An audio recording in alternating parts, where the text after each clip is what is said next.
Good morning, good afternoon, good evening, wherever you are watching in the world. Sean Driver with Brendan, collectively the Red Horde, with all of you, collectively the Red Horde. Welcome to this one. It's a Tuesday, it's a nooner. It is Stevenage at home. The second ever match between these two clubs. Begrudgingly have to admit that they won the first one, 1-0. Back on October 1st, a much different, well, you know what? A different midfield, a different forward group, but there's similarities certainly between the teams. We'll go through that. We'll discuss things as we're probably only a little bit away from the start of things. Brendan, how the hell are you? How's the day been? You've gone full Wrexham Saturday, Sunday, now Tuesday with the men and the women and the men. Things are good. You're not sick of it? Good. Yeah, I've seen some of the predictions that came out. I saw, was it Discord? Somebody said 3-0. Send those out there. I'm just still. I expect to win today. Let's go that far. And I did see an interesting stat that said that we are on a 14-game streak of having points or scoring goals in League One matches, second only in the entire top four divisions to Liverpool, who's on 18. And so people complaining about not scoring goals, then you see that and you're like, hey, maybe we're not doing so bad. An interesting one. Anyways, should we dive right into the lineup for us? Although it's pretty simple. We're doing the same. It's unchanged. I'm surprised a little bit, Scar O'Connell, but hey, run him out, do another thing, defensive setup. Brunt, the tweet was out that he's back and things should be good. I don't see him as a sub, but it looks like he's getting closer to being back. But in the absence of him, Tom O'Connor's there and capable and steady as always, gives a different dynamic, right? Brunt, a little bit more engaging instead of layoff in his style, both in attacking players with the ball and in attacking the pitch than TOC is. But TOC gives you that set play magic that brings in a different dimension. So it's a little tap, and we'll see how that one goes. Barnett and McLean on the wing. Interesting to note, Longman on the bench for this one, so we probably will see him today. The only frustrating thing for me is if we still go with this 5-3-1-1 with Elliot Lee in a layoff position, and you've got three strikers, I think, that are better options sitting on the bench. Yes, Mullin has question marks because he hasn't scored at this level. But then, hey, remember last year when he was doing things against Coventry and Sheffield United and all that sort of stuff? And maybe is it the injury? Does he just need to find it? I don't know, but I still think a better option than Lee. I love you, Elliot Lee. You should be in the midfield, though. And Fletcher, 90 minutes, probably too much for him. We'll see him at 65. I'm okay with that. But Marriott sitting there still doesn't resound to me. I don't know. What does that sound like to you, talking about the top two again? Palmer and Lee, what's your thoughts?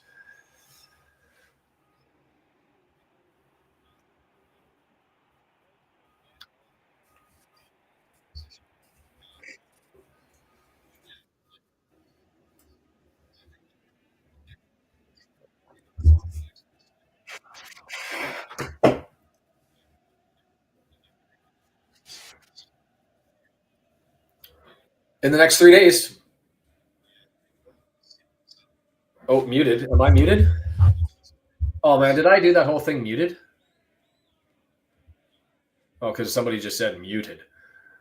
I got to go back to my thing just to make sure I've got the output going, because I did hit mute earlier in the day, but you can hear me, so it should be good. Yeah, no, we're good. I'm muted, not you. Good. Hey, W&G, thank you for joining us as always. I can't hear Brendan. We've got that fixed a little bit. I had asked you as the lead up, basically what your thoughts were on Lee and Palmer up front, and feel free to summarize that again. My thoughts quickly, I'll just go back over it. It would ideally be Fletcher and Marriott right now with what we have, but yeah, I mean, I can see bringing Fletcher in later. I don't like Marriott up in the attacking position. I know he had some magic at the beginning of the year, but I just don't think he creates there. He just doesn't make it happen. That's not his position. I think he's better off coming out of the midfield with the ball. More what I hope we got Longman for. So yeah, these definitely aren't the two guys I'd be putting on the pitch up front for us. Yeah. Looking at their lineup and our lineup from the 1-0 loss, and I should do this more often for these second half ones and maybe even look to bring up the side-by-side of the FOT mobs in the future, Brendan, if we get the opportunity to do that. But I think it's nice to do a comparison as to how the teams have changed since the last time we played. October 1st, by the way. That game, if you'll recall, we had 60% possession, which was rare for us, especially early on in the season. Not a lot of shots, nothing really hitting the target. And they scored an early goal 10 minutes in, and we just kept the pressure on, but ultimately didn't find the back of the net. If you go through the stats, 7 shots, 1 on target, no big chances, 319 passes, way above our season average, 70%. It was a center back kickabout game, and we just never got it forward. And I remember just being a game of just hitting a defensive wall, smash after smash after smash. And so looking at the lineup as to what we were dealing with at the time, maybe because there was too much tinkering going on. That was a Fletcher 90-minute game, and I think that was the first 90-minute game that he had played. And as we found, a much different beast is Mr. Fletcher, the Scottish Viking, when it's the full 90 minutes versus the 30 minutes that he comes on in the second half. Our backline, Ogonko was in net for both. Our backline three was Scar, O'Connell, and O'Connor. And so O'Connell out, we've got Cleworth in. And so I would suggest that that's probably an upgrade on that right back position. Barnett was in, as he's always been.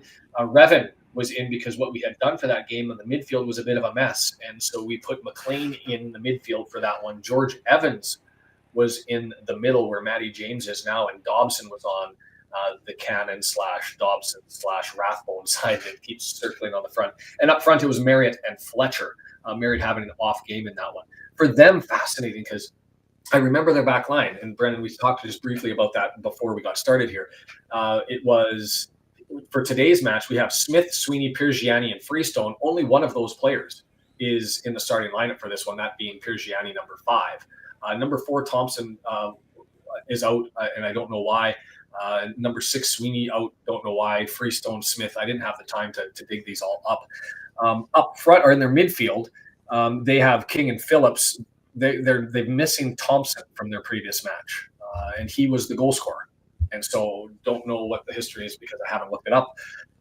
But surprisingly for me too, they've got Dan Kemp came off the bench. Dan Kemp, you'll remember from Swindon Town last year. As far as there have been players who have picked up their level against Wrexham, you include Louis Barry in that group. You include Keeler Dunn in that group. Jody Jones from last year in that group. I put Dan Kemp in that group of players that tend to play better against Wrexham than their overall season statistics pan out. He's one of those guys. So frustrated that he's in. Last game he came off the bench, but he's also essentially and effectively replacing a goal scorer. So it'll be interesting to see what happens there. Do you recall anything from the Wrexham Stevenage first foray? I remember being concerned that we were going to have a hard time scoring because I thought of Stevenage as a defensive-minded team and that they had been doing well defensively. That's why I think I wasn't totally surprised in the 1-0 game. But I think they've fallen off defensively since then a little bit. So I think we'll have more chances. I don't think they're as in good shape as they once were in the back. I'll do my prediction, and I rarely give 2-goal leads, but I think this is feeling like a 3-1 win. I think they found some magic in that Birmingham game. I'm hoping the momentum continues. They will give up a goal here. I think that's likely. We will. But I think that today's the day where things start to open up a little bit, and I'm hoping. And I say that because I really expect there to be a striker to come in the next 3 to 4 days. And if you're one of those guys that is sitting on the bench with an opportunity, you're looking for minutes, there's going to be some drive and some motivation and some hunger and some extra pep in the step. Not that they should need it, they're professionals. But I think it's there. And so I'm going to go 3-1 today. Brendan, did you have a prediction? Yeah, I had 2-0. Okay, so it's 2-goal there. I like this comment from Don Morgan. 30 minutes Fletcher is much more likely to end up with hands in his pants, which is true. We'll see that goal potentially. And Aaron says the new player is in the subs as a striker. What position will he be playing? I can't see him coming in and filling in for Lee in that 5-3-1-1. I think it's more likely that what you'll see is we'll go to 2 strikers. I would expect him to be a replacement for the captain. And I would think James McLean might get 70 minutes, 75 minutes today. We'll see if I can predict Parky there. What's the over-under on minutes for a McLean substitute? I don't know. What do you think? Where do you think Longman's fitting in if he's coming in at all? I don't know. I mean, where's McLean on yellow cards? Oh, he's on 9. Because we were talking, maybe did he come back after the car crash? Because and where I forget where the accumulation cutoff is for that 10th one. If it's like 39 games or something. 30, I think it's 34. 34. Yeah, and so he's. I mean, I have it that he's just going to end up eating a couple gamer here. Don says, so 70 over-under for Macca. I think that's probably right. I'd put it at 70.5 as an over-under there. Hey, Michael Smith, I think it's been a while since I've seen you, but it's nice to have you back. And so I think to me, it depends on whether we're ahead or not. If we're ahead by 2 goals, I could see him coming in the 70th minute. If we're behind, I think we'll see him late, like 80th minute.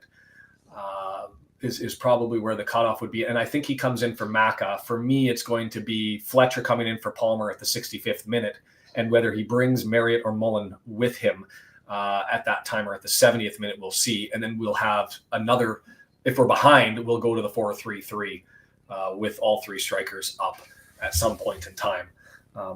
Because that would be the standard modus operandi for Mr. Parkey, would it not? Yeah, definitely. It's like we're getting to know this club a little bit. 9 minutes left to go until kickoff. What else to talk about? We can talk about what happened around League One, but we were there for it last on the weekend. If you weren't there, we did sort of last minute watch-alongs for the 2 morning games, and you had Cambridge United and Mansfield, which was a surprise Cambridge win. But really, we got results almost exactly what we wanted all the way around the board. Wickham ended up drawing in their matchup.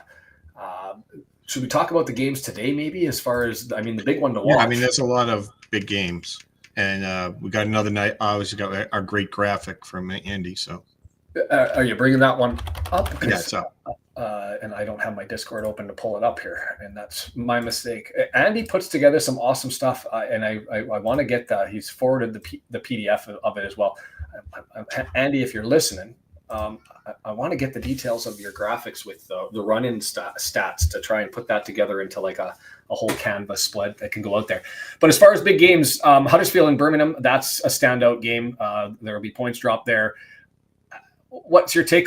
I think most people want Birmingham to just smash everybody and have a race for one automatic spot. Is that where you sit? That's what I do, yes.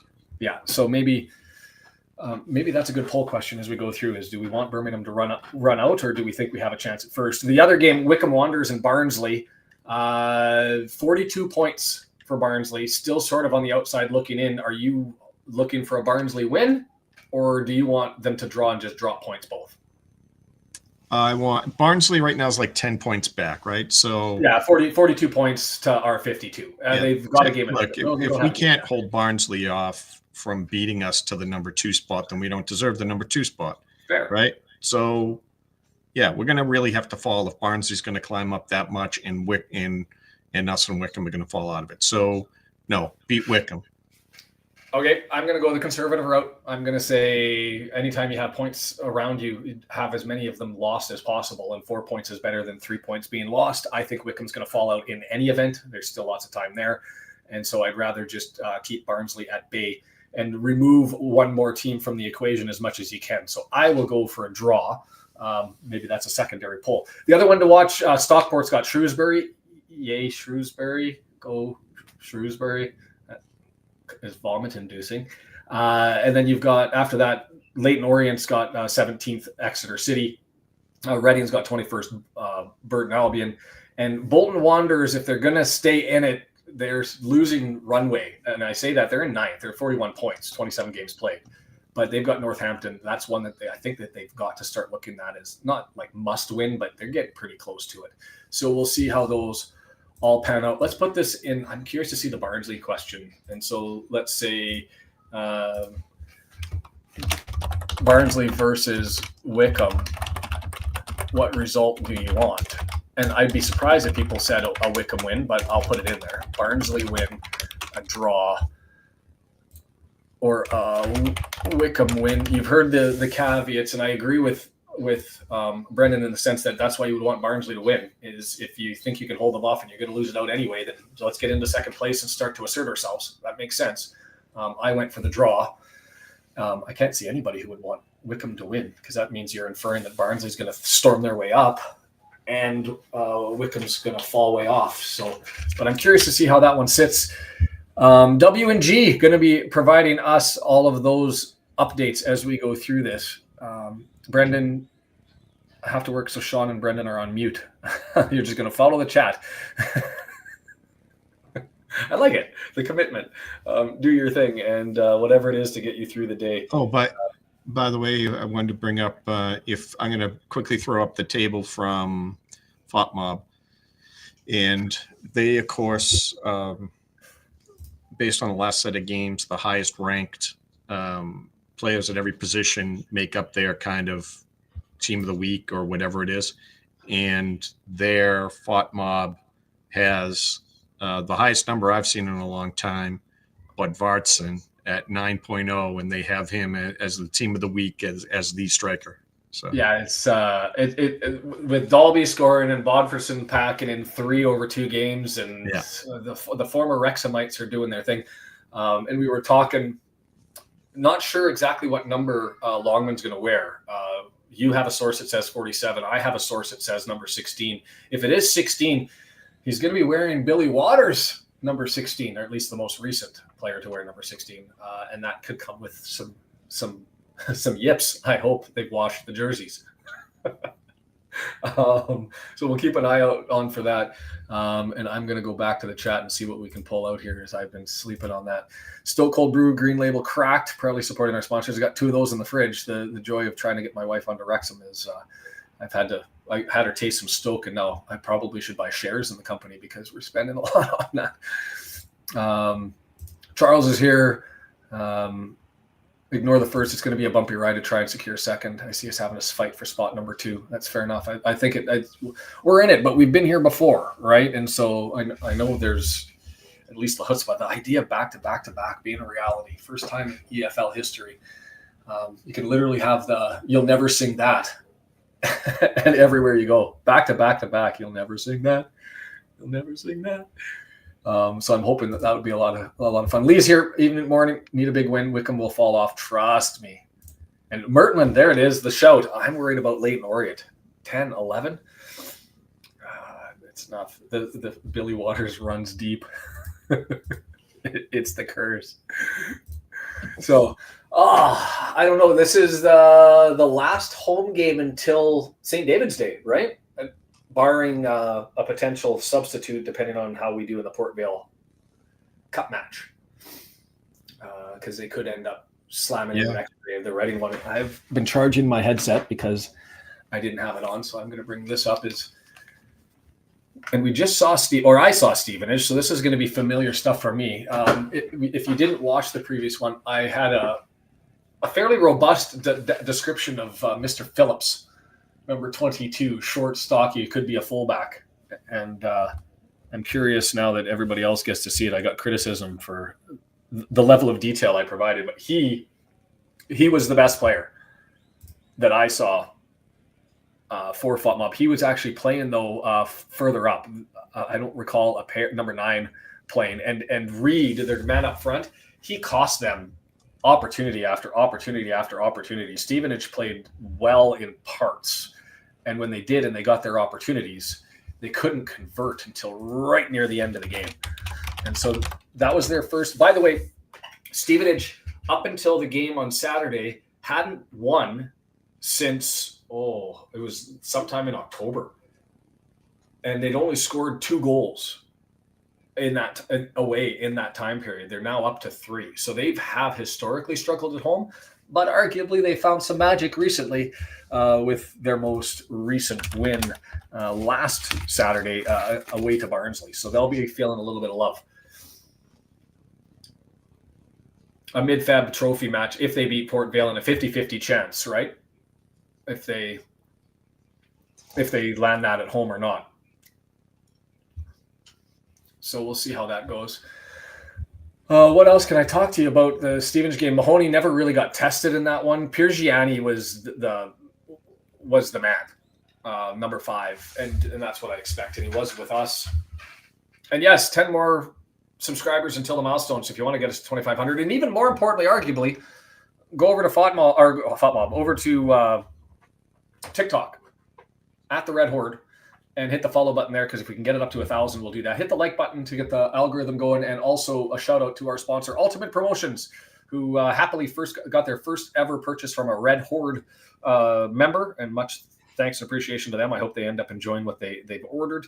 If you want these pins, pin trading for clubs, for employment purposes, badges, if you're running medals for tournaments or for challenge competitions and races, marathons, those sorts of things, free artwork, free shipping, ultipromo.com, ultimatepromotions.biz. Reach out to them. They'll take care of you. We're getting close to being underway, and we are. Whistle just went right there, and we're jumped all over it. So, Brendan, thanks for the preview, although it was a short one. The joys of the Tuesdays. We're underway with Stevenage going to get a throw-in over on the right-hand side. I got to get all my stuff set up.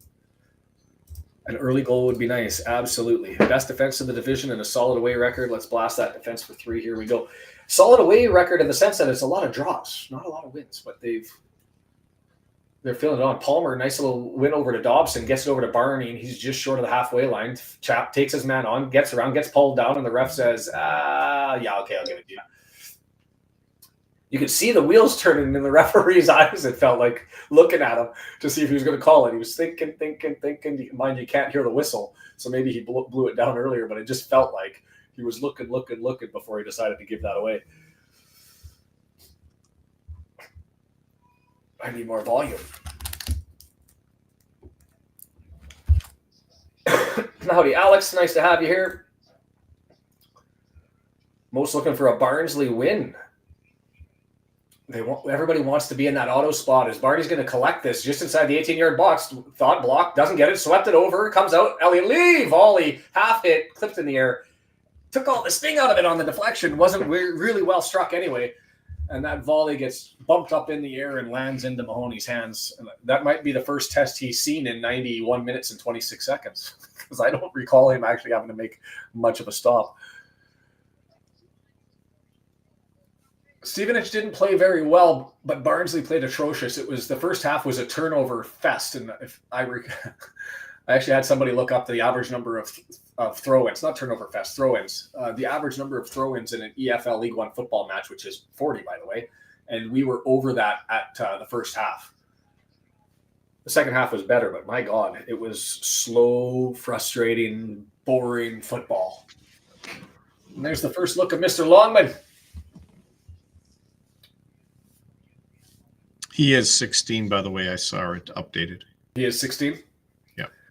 The Billy Waters curse, hopefully it doesn't continue. I need to rub something or knock on something, smudge something. Knocked on my head. Good as wood. Solar, welcome. Shetland Islands here for duty. Cooking dinner. Do your thing. What are we having? Hey, you can't be eating food unless you brought enough for everybody. Yeah, that's just it. Potluck. There's another thing that we should do. Have one where everybody does a potluck and just shows off their food. Pictures everywhere. Another one over at Plan B and get a whole bunch of people in would be a lot of fun. Ogonko gets us underway down the left-hand side and throw in. I don't want this to be the theme here. The nice thing is about Wrexham that I can rely on in contrast to Barnsley is they'll try to keep it in and go on the front foot, right? Where Barnsley was comfortable to bounce around. Sweet and sour pork. I'm glad I'm just eating. Otherwise, I'd be really troubled by this discussion of food. Reed with it. Stevenage, he's got an opportunity working over.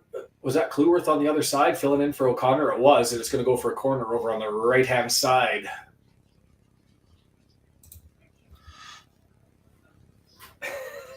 Greedy guts. Eat it all.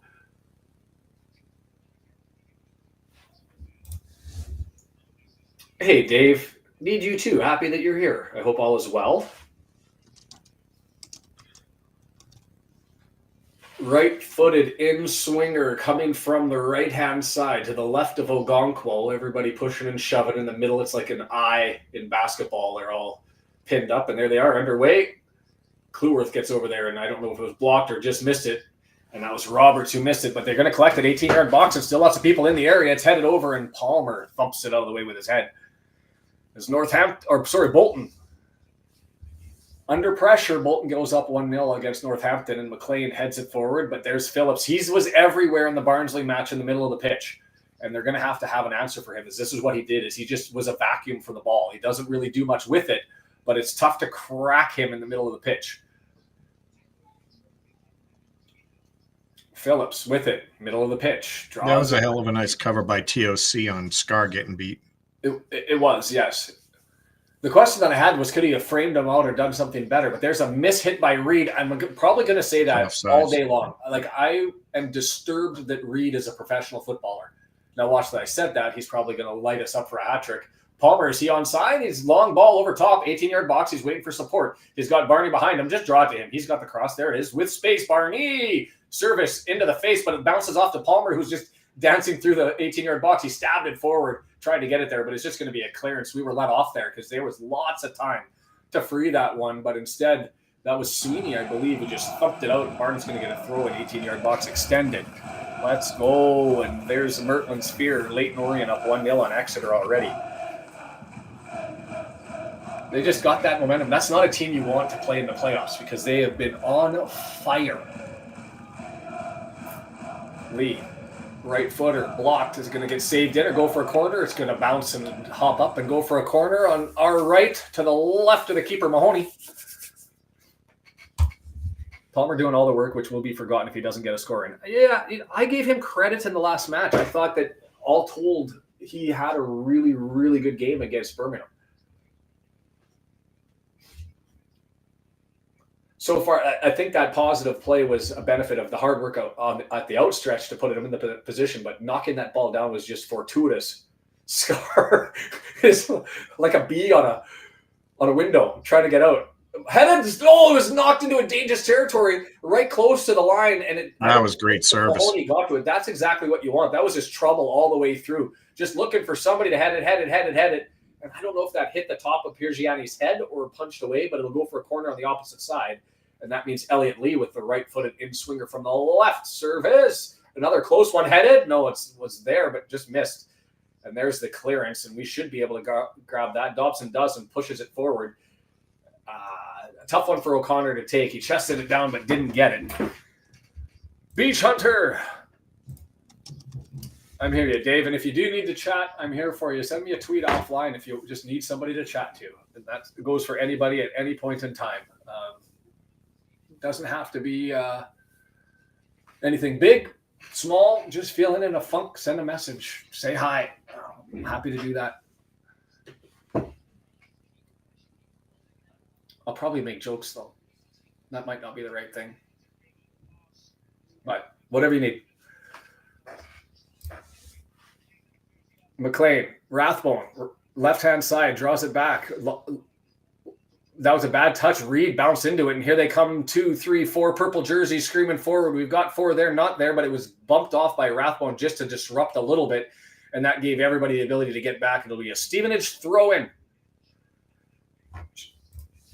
Giselle, what are you eating? We got Shetland's having sweet and sour pork. What are we having for lunch? Chested out, goal kick. Ogonko's going to collect as that one was botched by a pair. And I don't remember seeing him at all in the first game. Did he play? I'd have to look it up.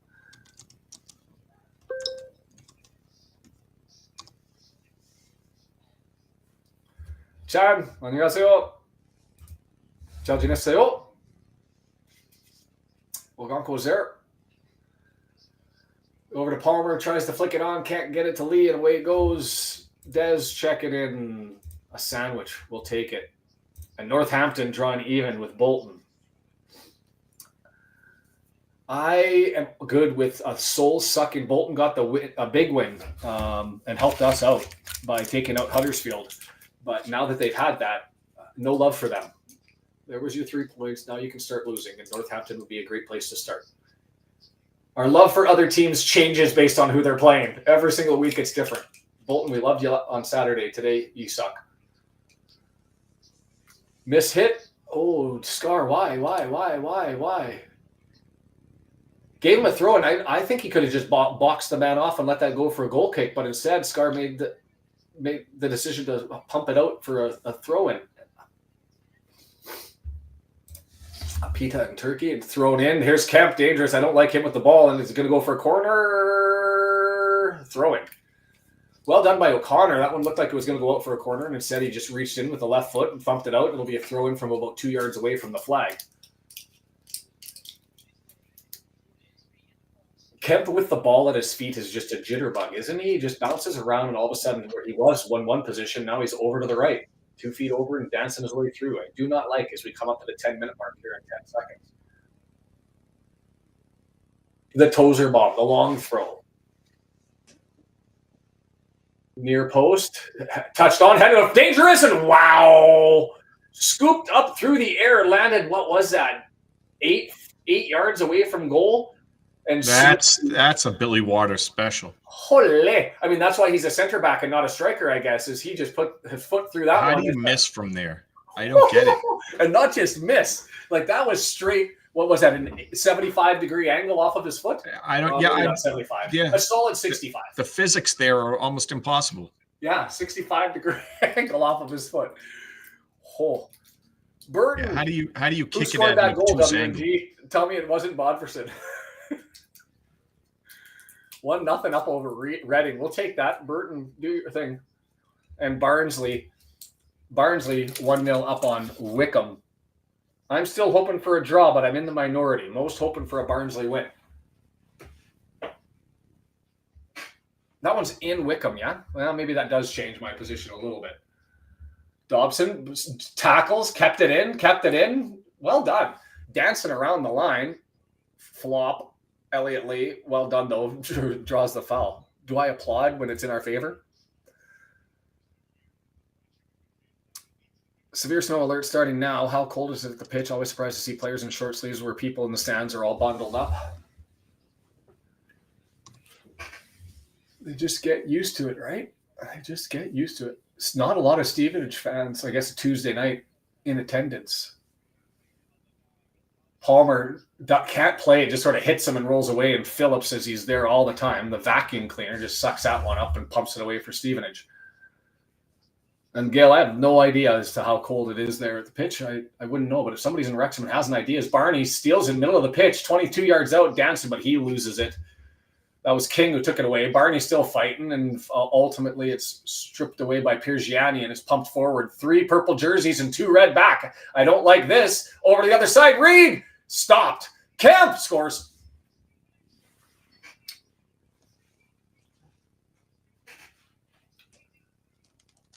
Guess who?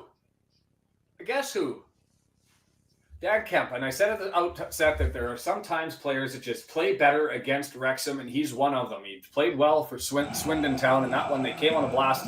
I just don't know why we only had 2 men back. And that's what I kind of want to have a look at, because they came running out. You look at 2 players and you're thinking, yeah, that's not too bad. So there's Matty James, there's O'Connor, and there's the ball forward. And Matty James is now chasing.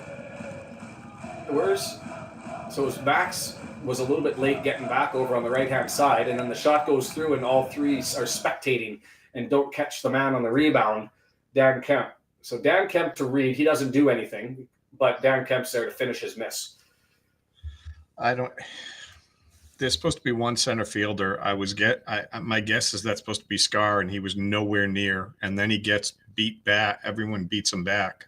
Well, and then Scar was too far to the left, and Kluwer was nowhere to be seen. And Arthur does that thing that we said, which is he needs work on his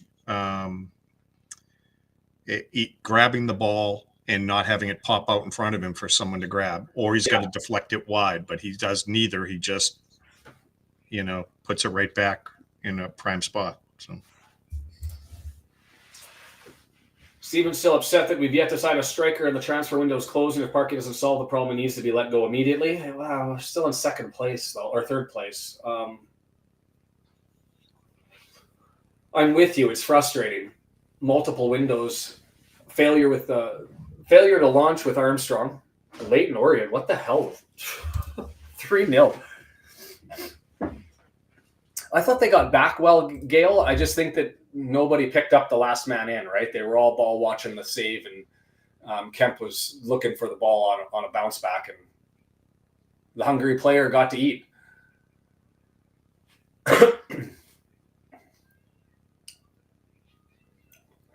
Go to the open space, right? That's what they teach you if you're a striker.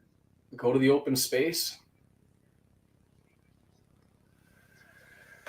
Ogonko with it, right footer, get us going, 14 and a half minutes, and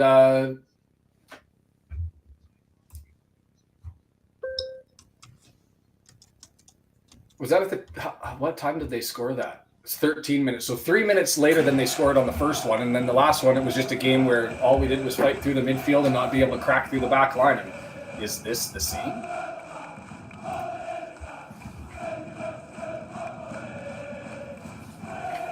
Yeah, I'm with you. I'm not eating it up, but it's also difficult. Like that was as much as Reed's is a horrible footballer, and I'll put that out there. There's only 2 players that I've seen that I've considered hurt their club more than help. But he did a thing there.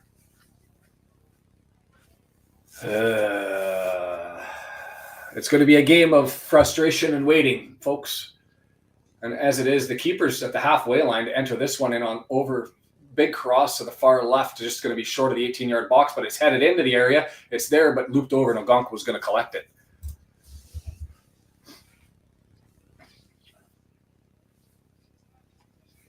Ogonko gives it away. Roberts has it, 25 yards out. The crispness that we had against Birmingham is lost.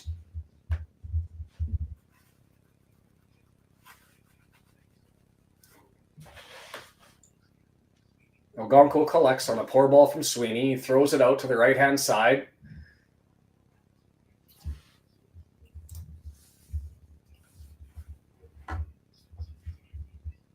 Cleworth back to Ogonko. 16 minutes. Not able to crack anything. Is that going for a throw-in?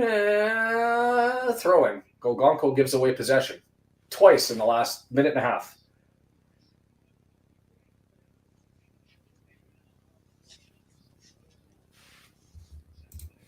It's all your fault. It's all your fault.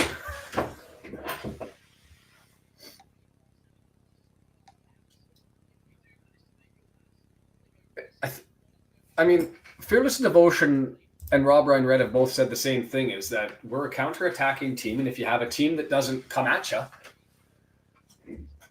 then you've got to create. And so far, it's sometimes we've been challenged to do so, as it'll be another throw-in. Giselle's hoping for a goal before lunch ends.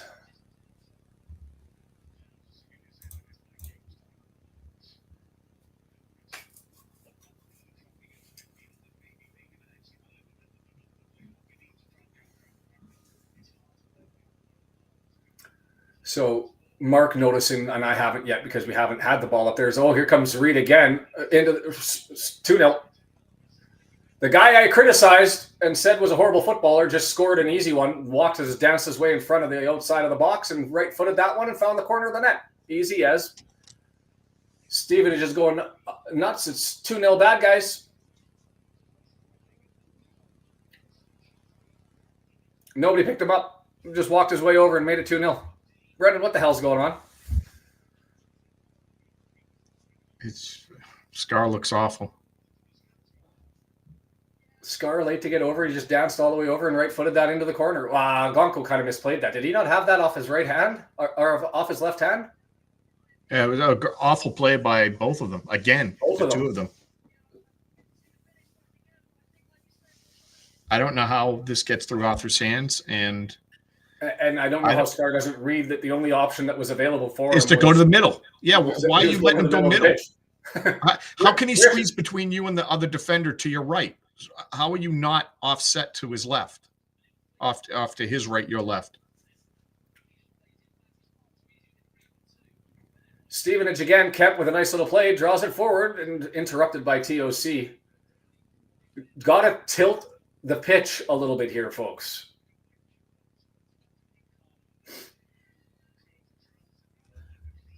I would say terrible goalkeeping. That was retracted? I didn't retract it. Why did that get retracted?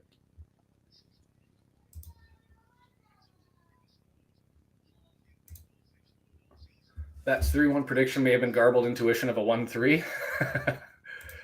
I'm with you. Probably we have been shouting the virtues of Ogonko being a shot stopper. That one was a fairly simple one to stop, I think. No, we say he blocks them. I say he can't catch them. Well, fair enough. And that's exactly he got his hands on it. He just let right straight through. Barney driving forward. Dobson, right-hand side, returns it back to Barney, 18 yards out. He's got Kluworth because his feet were twisted up. He needed an outlet, and Kluworth was there. Kluworth went to set it up. Instead, gets it to Dobson, pushes it forward to Lee inside the box, pushed in the back of the box, gets back to his feet, getting close to the goal line, pushed down again. And that's just going to be a goal kick. Corner, nothing. Goal kick.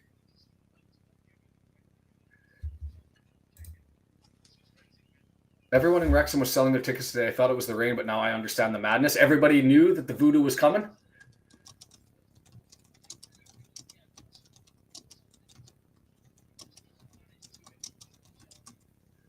Twitter was a little bit fiery, and considering it was a 1-1 performance against Birmingham, things going really well. I think it's no transfer frustration. Plus, the weather's probably going to kick them in the teeth.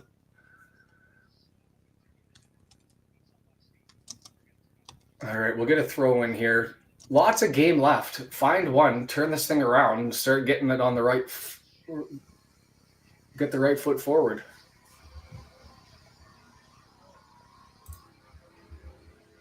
Aaron saying we haven't got 3 goals in us, just not doable right now with the team that we have. Danskar looked like an old man trying to reach the striker. It was just the delay.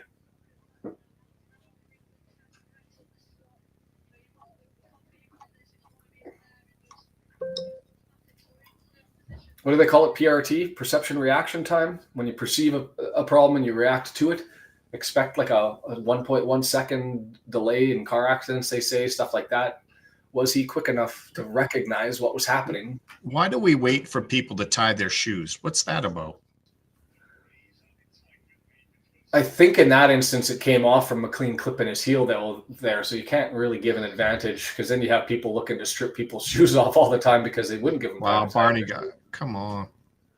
Right foot all the way over, headed. Barney running out to collect, scoops it up and collided into. Nothing given. Guy wasn't even looking. That was a left leg onto the thigh and flipped him up over as he cartwheeled. Kemp crossing, far post, nobody there. Oh, well, so it's headed down to where a Stevenage player is. Right footer, and Dan Scar with a block, maybe a bit of redemption there. And it lands to Stevenage again, into the area, headed forward. Ooh, the boos. Now, is that Barney booing or is that the performance booing? But they were all over us as Barney's still on the ground in pain.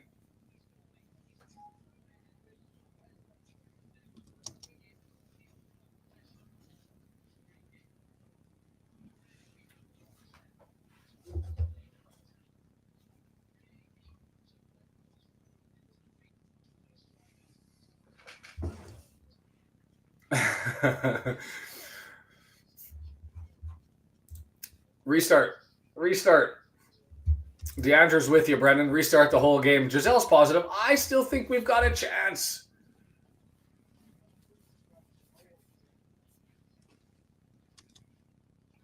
I mean, the reality is, though, I saw Stevenage frustrate the hell out of Barnsley, and that was 0-0. And now they get to sit back even more. James giving the ball away. Left-footed. Kemp not able to get that one through. It's more Stevenage all the time. Is that what you signed up for today? Because that's what we're getting. Freestone gets it right over to a pair. And there's Phillips, middle of the pitch, knocks it down, dancing along the right-hand side. McLean misses the tackle, but Rathbone's able to go and collect and free box out. We're going to get a goal kick, and let's turn this the other way. And we look solid for 2 minutes. The first two.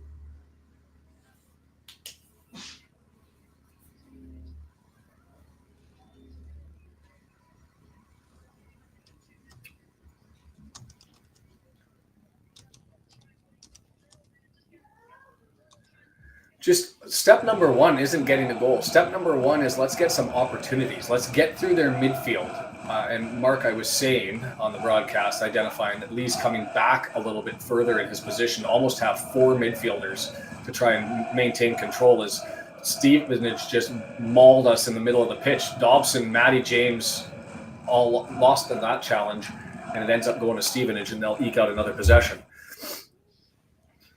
So far, Des, I'm with you. Want it back, get a deflection, but instead it goes to Roberts, and he goes for an opportunity. He gets tackled beautifully, and that's going to get cleared down, and Dobson tries to help it out. Lee settles it down. Over to Rathbone. He's going to hold it up for Scar. Scar to TOC. EOC would have run with that one. Right through the middle of the gap where there was an opening, but instead he put it over to the wing where there was 3 players waiting. Gets it up to Palmer. Look at me now crying out for EOC. Did you have that on your bingo card for 2025? Nice turnover. Palmer forcing one. He's got Barney over the outside. Steps it out to him. Barney, look at, he's got 3 in the middle of the box. Dancing, 18-yard box. Here comes the cross. It's right there. Bounce, bounce, bounce. Collision and cleared. And the referee says, foul.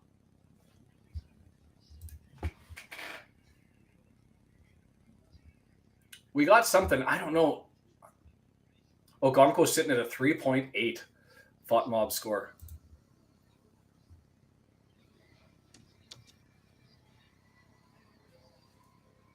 I'm trying to see what this first one hit. Oh, it was McLean and kind of off of the defender softly, and then it got cleared, and I think the foul got called because we were holding the arm. Up for Birmingham, down for Stevenage. One of these times they'll wake up for it and realize they've still got to play against these guys. You can't just look at the scoreboard and think, hey, it's a team below us. We'll take care of it. They'll roll over. 8 shots to 1. 3 on target to none. 8 shots to 1. In 26 minutes, 8 shots. Kemp just dances through Barney and Dobson. Slides it on over. We just don't have an answer in the midfield right now. Use that halftime window.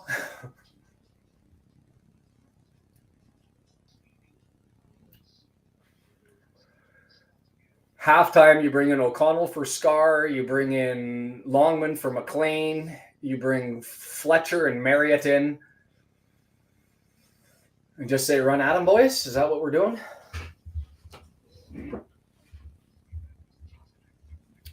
Are you trying to display any of the chat on the stream? I am. Strangely having an issue with it. Oh, now it's up. Everyone knows Wrexham are strong finishers. Well, we've set ourselves up for it, but I'd like to get one back before the end of the half here. And if we don't get one, I want microphones in the change rooms so we can hear all of it.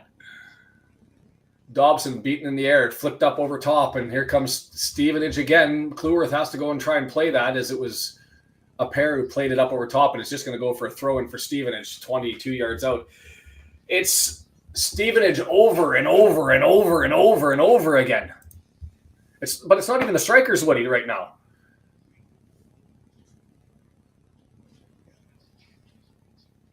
Somebody got up for a warm-up. We look really slow out there. We do. And just Palmer just got stripped of the ball. Like, you've got one team just hungry and just eating up possession. Phillips with it. And he said, man, that Phillips guy, he doesn't lose the ball. Well, we had a chance for possession there, but instead Scar just thumps it up down the middle of the pitch and right to Dan Kemp, and away they go the other way. On the deck, in the air, there's no fire. Sweeney, right footer, up towards TOC. He's going to knock it down. And Roberts just steps in front, takes it back, gets it to Phillips, 19 yards out. It's all Stevenage all the time. Out. I was going to swear there, but I hold it back. Right footer. Well, thank God for that. King takes a right footer and pumps it way out. I don't even know if you count that as a ninth shot on goal or not, because it missed by, what was that? 6 yards, 7 yards to the right, and a good solid 3 yards above what the height of the net. I'm hoping, but right now I'm not seeing.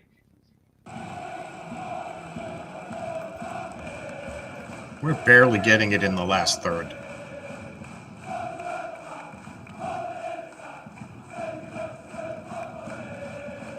There you go. October 26th was the last time that Stevenage allowed a goal in any competition away. 6 clean sheets in a row away from home for Stevenage. Well, we've written the script anyway, right? Now we just need a little bit of Hollywood to get us there.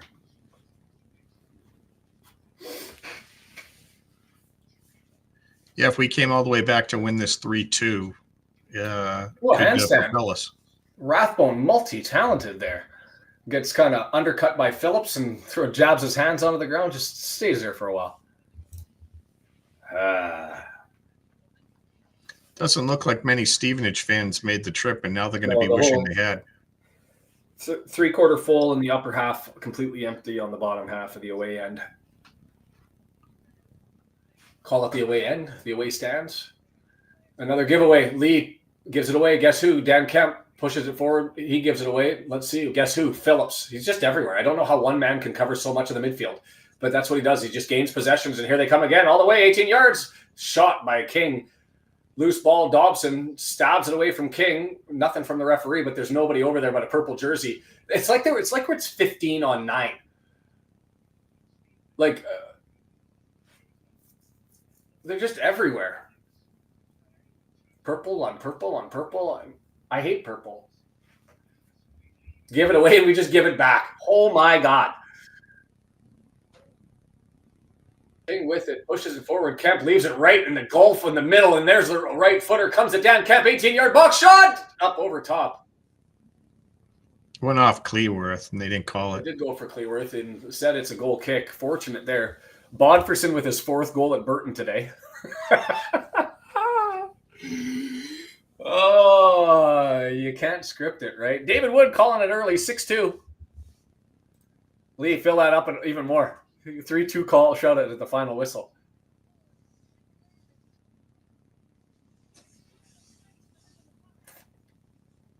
Do you even pull this to the half, or do you just end up saying, you know what, we're different, and I'm going to send a message and Park just gut 5 people and just make it one window? Whoa!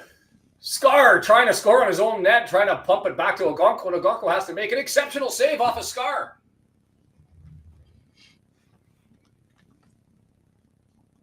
Great save.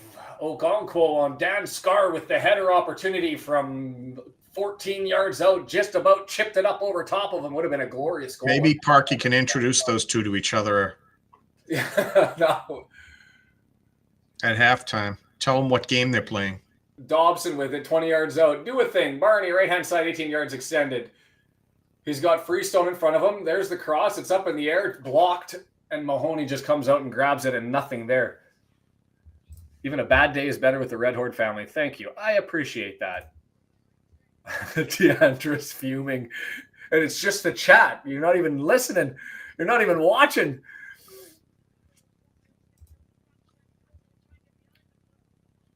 Do you think the King is inspired by Mac? I missed where that source came from.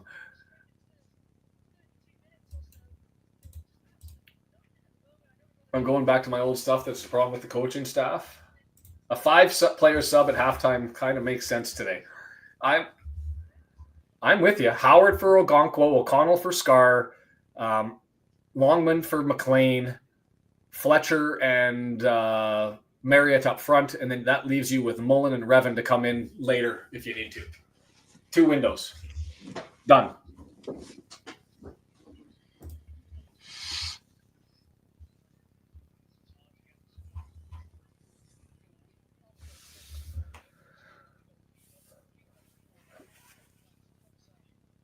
TOC can't even throw the ball in because nobody's moving, and he does off of a Stevenage head, but fortunately it goes to McLean. McLean, it gets a deflection off of Piergiani, and he's got it. Left foot trying to sweep it in, but gets too close. Did that go out for a corner? How does he get the ball there at that speed going out of bounds? I don't know. Leighton Orient, holy cow. Laying the boots to Exeter. It's 4-0 away. So things could be worse. I guess that's the message. Stop that.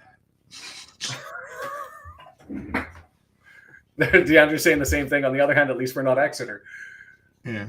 Well, you already talked us into this again when you talked about us scoring.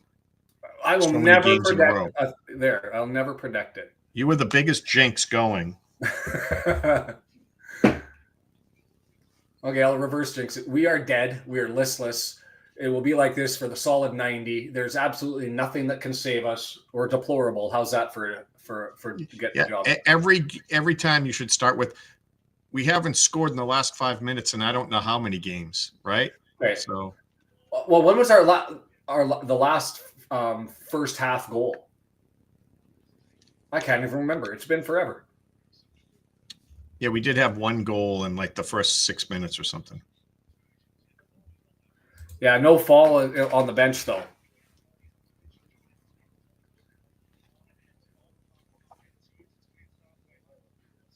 Clueworth knocks it down, halfway line, draws it into Rathbone. Phillips in there with the challenge. Gave him a push in the back to Rathbone, and he's going to get a talking to.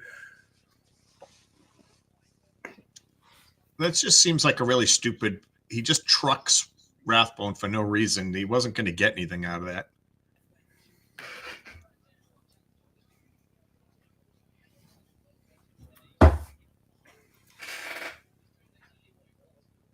Oh, Dan Kemp takes another one, and then he gets it past Matty James.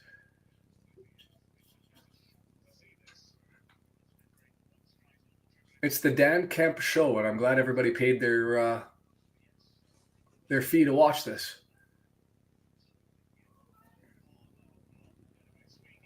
Hey, that's the first time we took the ball off of Phillips. Rathbone nicks it. 18 yards, flips it over to McLean. Here comes the cross. Palmer's there. Nothing, not enough weight to it, but it's out and left for Lee. You can't settle it, so he's got to collect. He collects it, puts it forward in a bad pass, and it gets thumped all the way out. And it's going to go for a throw-in for us over on the left-hand side. 35 yards out. Oh, you want to go 4-3-3 from the half?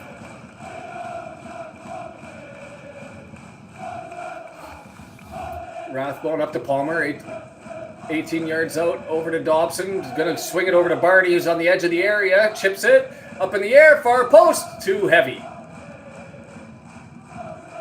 Thumbs are in the air to say my fault. But it's going to be a goal kick the other way. Stockport goes up 1-0 on Shrewsbury. Kebabs, Irish coffee for everybody. Wake them up and a little reckless abandon. A stiff drink.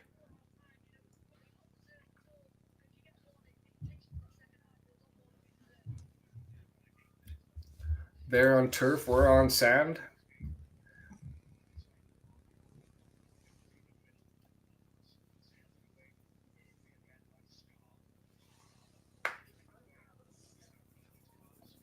Frustrated. Clueworth draws it up and a bad touch by Dobson. He's just going to give away possession. Pass was up to him. He tried to take it off of an in-heel and spin to go and collect, but got too much of the boot and rolled out. And so Matty James loses the challenge there to Reed. And it moves forward Stevenage, but they run out of players. And so it's going to get collected by McLean to Ogonko, who's going to thump it down the middle of the pitch. Palmer chasing it down. He doesn't get up in the air, and Piergiani heads it away, bounces on the ground. It comes loose, and Dan Kemp's there, but he can't get it. Matty James over to Barnett. Draws it back to Clueworth.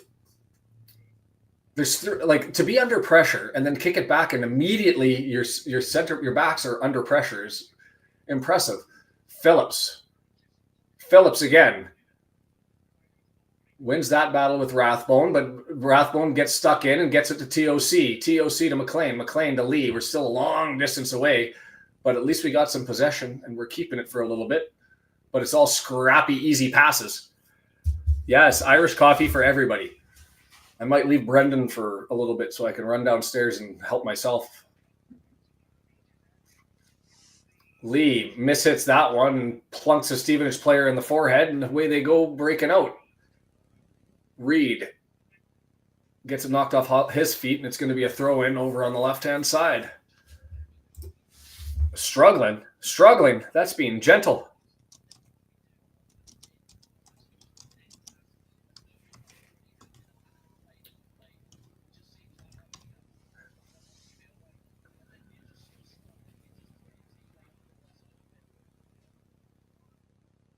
Oh, my word.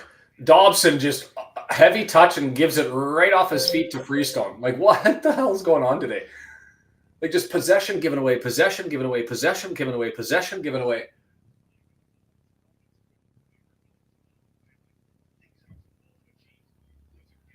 Hey, we're going to get a throw in as they've made a mistake.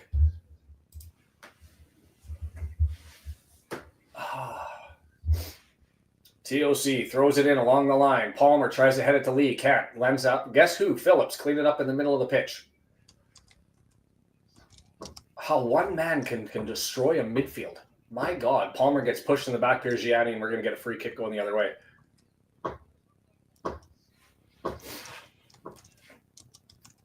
The thing is you think, you look at Parkey, and he just looks, that's the quietest I've ever seen Parkey. Like, it's a look of disbelief. He's sitting there with the two coaches, Parkin, and I missed who Parkin was next to, sitting chatting. They're having an argument or a firm discussion, and Parkey's just sitting there listening and chewing his gum. I guess there are those games where you just lay an egg, and maybe he's just accepting it. Well, I guess we'll see what happens at the half. Like, there's got to be at least one change at the window, at least. And I would say a change of 5 is maybe too bold, but it's also one of those things. Send a message. Bench your star player. Who are we benching? Then you know what I mean? Like, it's those sorts of moves that the coaches. Yeah, the problem is you're loaded up with forwards, and Palmer and Lee aren't the reason you're losing. So they're not, and I would argue, like, Palmer's probably been the best player on the pitch. Oh, that's a stretch, but yeah. Despite the fact that he hasn't seen the ball. Well, he had the play on the right that he single-handedly owned and got over. He has less negatives against him than everyone else today. Okay, but limited opportunity too. I mean, let's be honest. Dobson's looked horrible today. Scar's been horrible. Ogonko's been horrible. Barney's been off. I mean, I can't remember a time he missed the cross as bad as that one that came out earlier. And Barney just gives it away as I say that. Charge down because there's too much pressure and no options to deliver it to. Andy says 5 subs at half. I think you have to.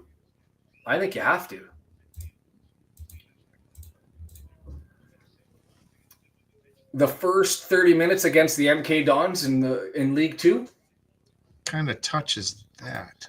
No, but that's the thing is we can't cure the problem because we keep giving the ball away. And there's Palmer with a heavy touch there, but he's able to maintain control. Lee collects it. Here comes Barney over on the right-hand side. Dobson's going to give it to him. And he's got Freestone. Do a thing. 42 minutes. Find a goal against the run of play. There it is. It's in the box, and it's chipped up in the air. Elliot Lee missing that one. It was on his foot. It was there for him. And he just pumps it up and loops it over the net. I understand that's a tough play, but that, like, again, you're on the inside. He missed the ball. It would have been closer to going in than what he did with it.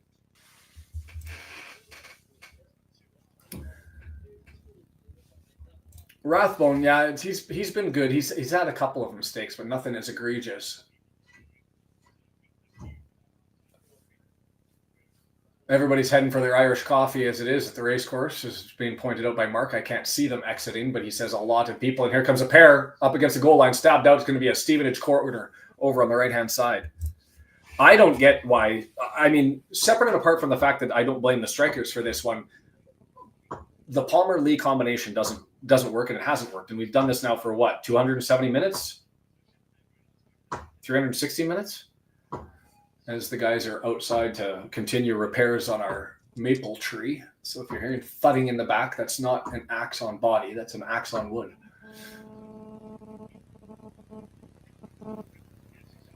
Oof. McLean headed that one away, and it got deflected by a Stevenage player, and they're going to collect this one in the center of the pitch.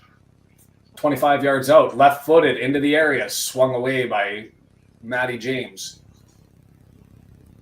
Barnett fighting with it. It's going to go for a throw-in. Throw in by Stevenage. Clueworth knocks it down, thumps it away, and GS skips past Freestone, and it's going to go to Lee, who's got 2 men on him immediately, but he's able to get the throw in. Just no room to breathe. Like this is men against boys right now.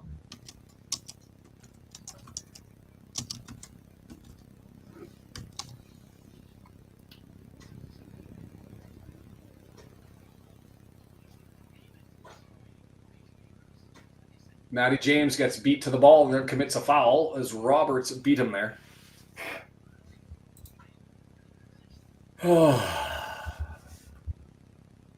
Basics, intensity, and it's the universe forcing management to make a transfer.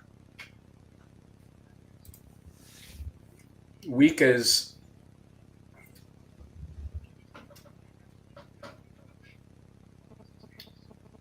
one minute at a time.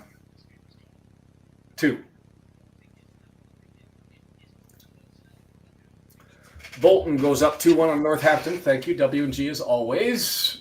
Rathbone gets it. No room, so he feeds it up, and Palmer tries to save it. Can't, and just give the ball away to Stevenage. Possession given away. Possession given away. Possession given away. Possession given away.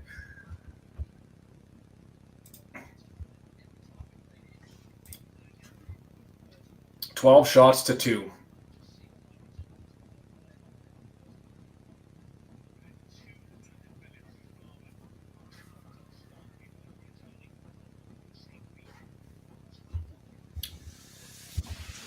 Somebody wave a magic wand during the half. Do a thing. And Brendan, I'm probably going to leave you because I'm going to actually go make a coffee. I don't think I'm going to put anything in it, but I do need to pick me up. All right. And that also allows me to swear and curse off camera and with the mic off.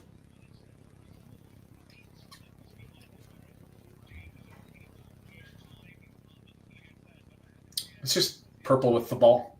More purple with the ball. Nice little pass up to Kemp, who just knocks it down. Well done, just like a vacuum. Kemp knocks that down. Flicked, nice interplay, and he's got it again. Puts it through the middle of the pitch, and we don't have an answer, so we just clear it. Pass forward, Kemp back heel, spins over and gets another pass over between Reed and Roberts. It's Reed, Roberts, and Kemp. A pair hasn't really shown up over on the right-hand side, other than to an assist, I guess. But it's...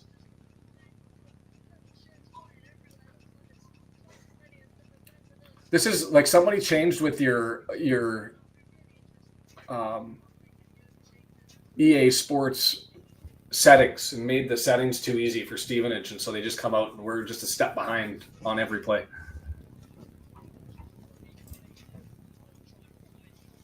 The booze. Ooh, the booze. Well, Lee and Palmer out. Bring in Longman. Let him have his run. Awful. And I'm going to leave that message from Will.i.am Bo on the chat to guide this one. Brendan, I'll let you take over. I'm going to hit the facilities, grab a coffee, and I'm going to be right back. Yeah, I get you. Leave me in this pit of misery here. I'm going to bring up the table, see how everyone's doing. Wickham's losing. Huddersfield 0-0 with Birmingham. Stockport, Barnsley, Leyton Orient, Bolton, Charlton, everyone chasing us from 5 to 9, all winning. Yeah. This has not been good.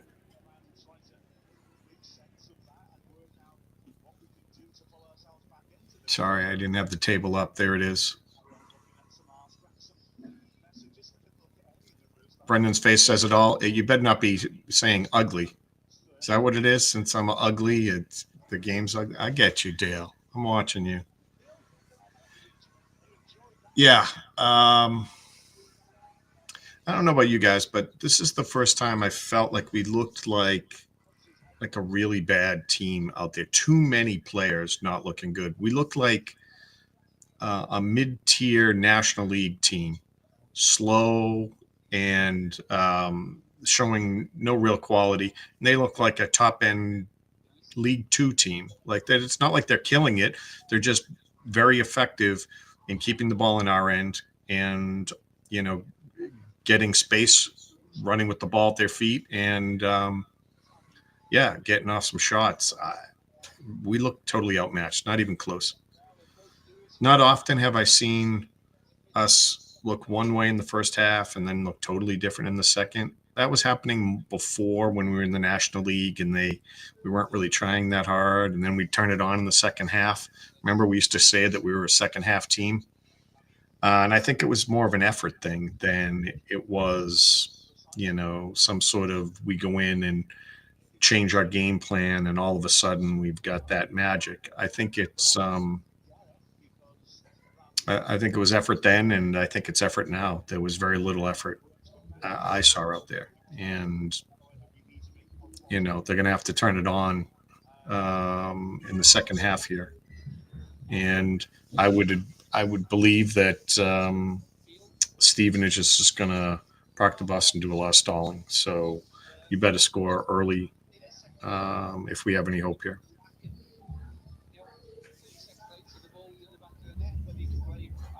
Just reading some of the chat here. What else do we got going on? What is Twitter saying? Yeah, they're not. Wrexham's X account's not saying anything interesting. Bring up some of the files and stuff from the halftime stats. It doesn't work then because Palmer ends up, as you say, just being very isolated. I feel sorry for Palmer. He's battled quite well against two good centre backs, but often around people close enough to get the scraps. No, very true.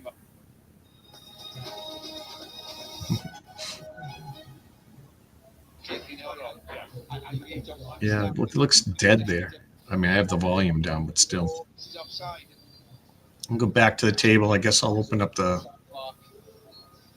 I would argue with do we really want to know how miserable it is? Let's see.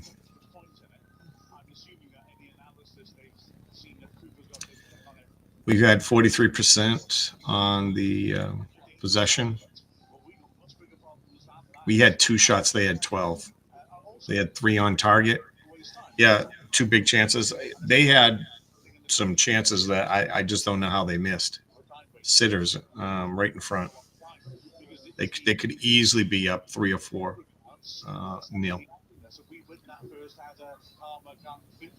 Accurate passes, 102s, not many. We usually do a little better than that. And look at this, the shots. They have all the statistics. Expected goals, they have all the statistics. 0.15 on the RXG. That's awful. Passing, they pretty much have all the numbers. What do they have for rankings? George Dobson with a 7. Then Barnett. And they somehow have Scar on here. They must be watching a different game. Yeah, this has just been all sorts of awful. And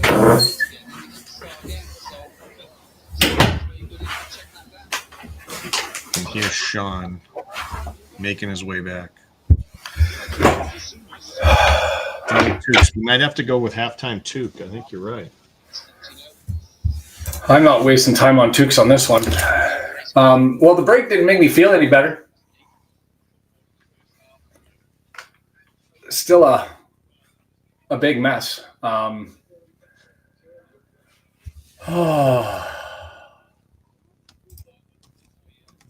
Brendan's face says it all very true. I think everybody else took a break, walked away. Did they, Brendan?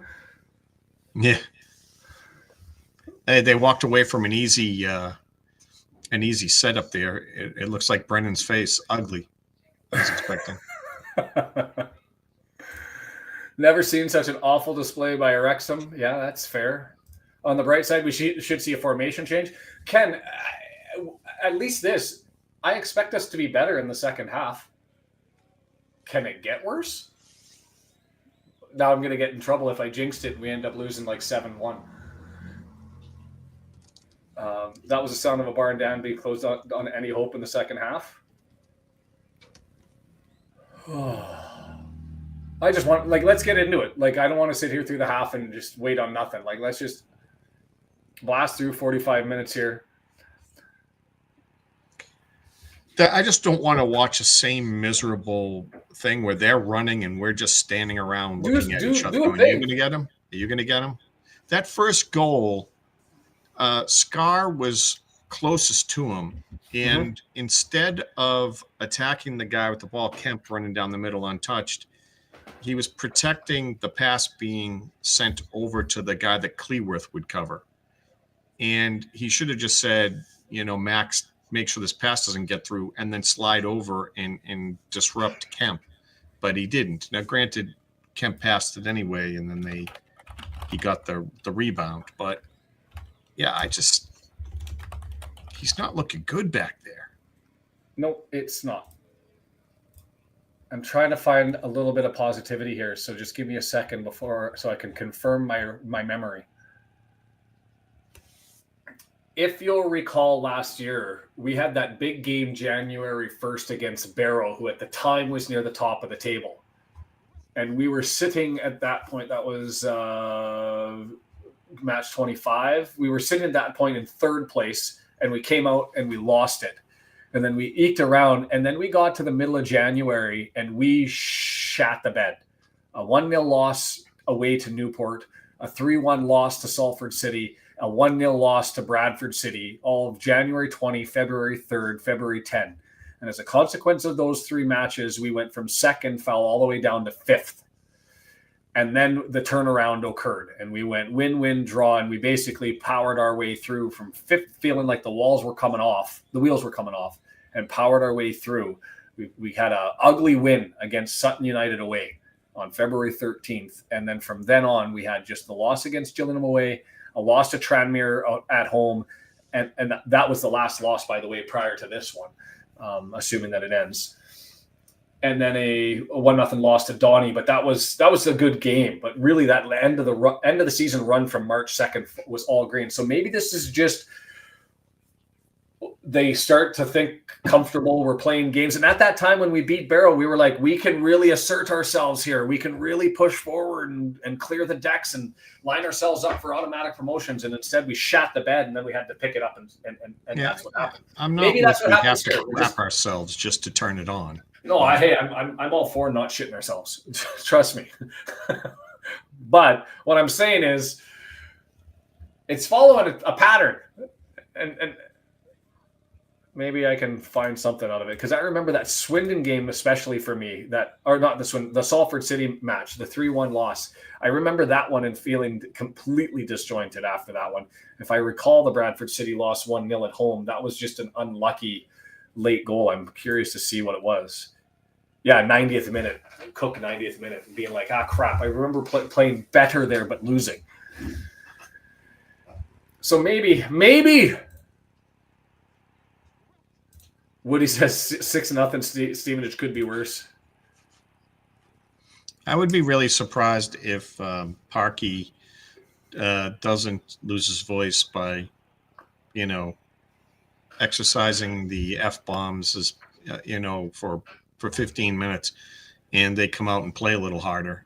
Hopefully it converts into a couple of goals at bare minimum, Whatever strategy it is, the silent, quiet, embarrassment, disappointment message, you pricks figure it out.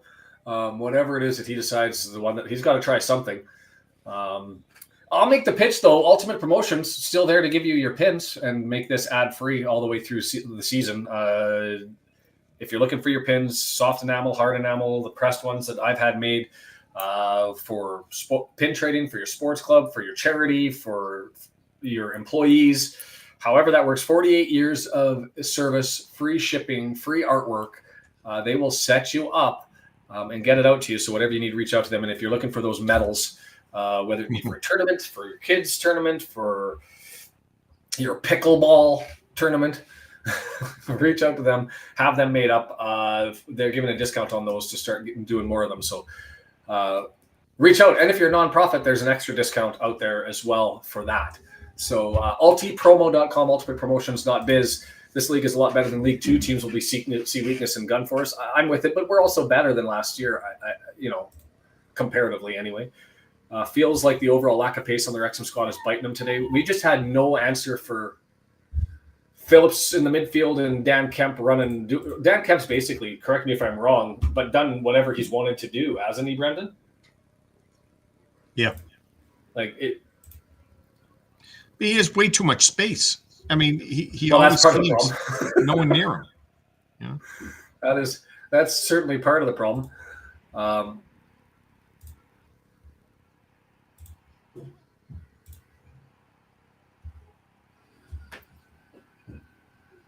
There you go.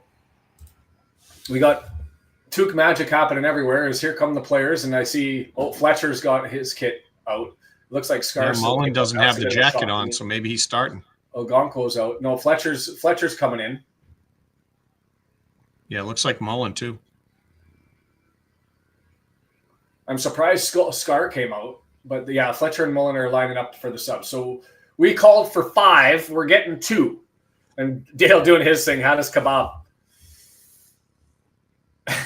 Come on, you Reds. Everybody get a kebab.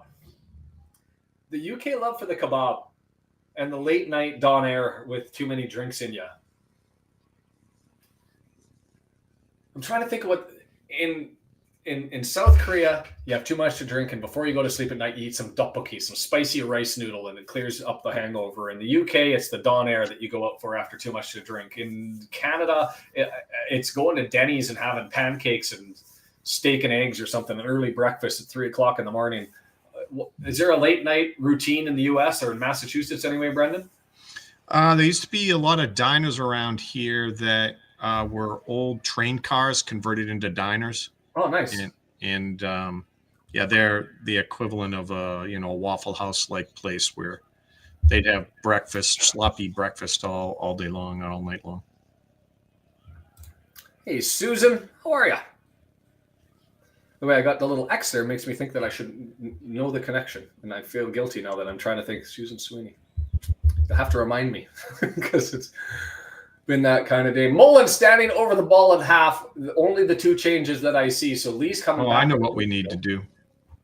I'm trying to go to the lineup to see exactly who they came in for.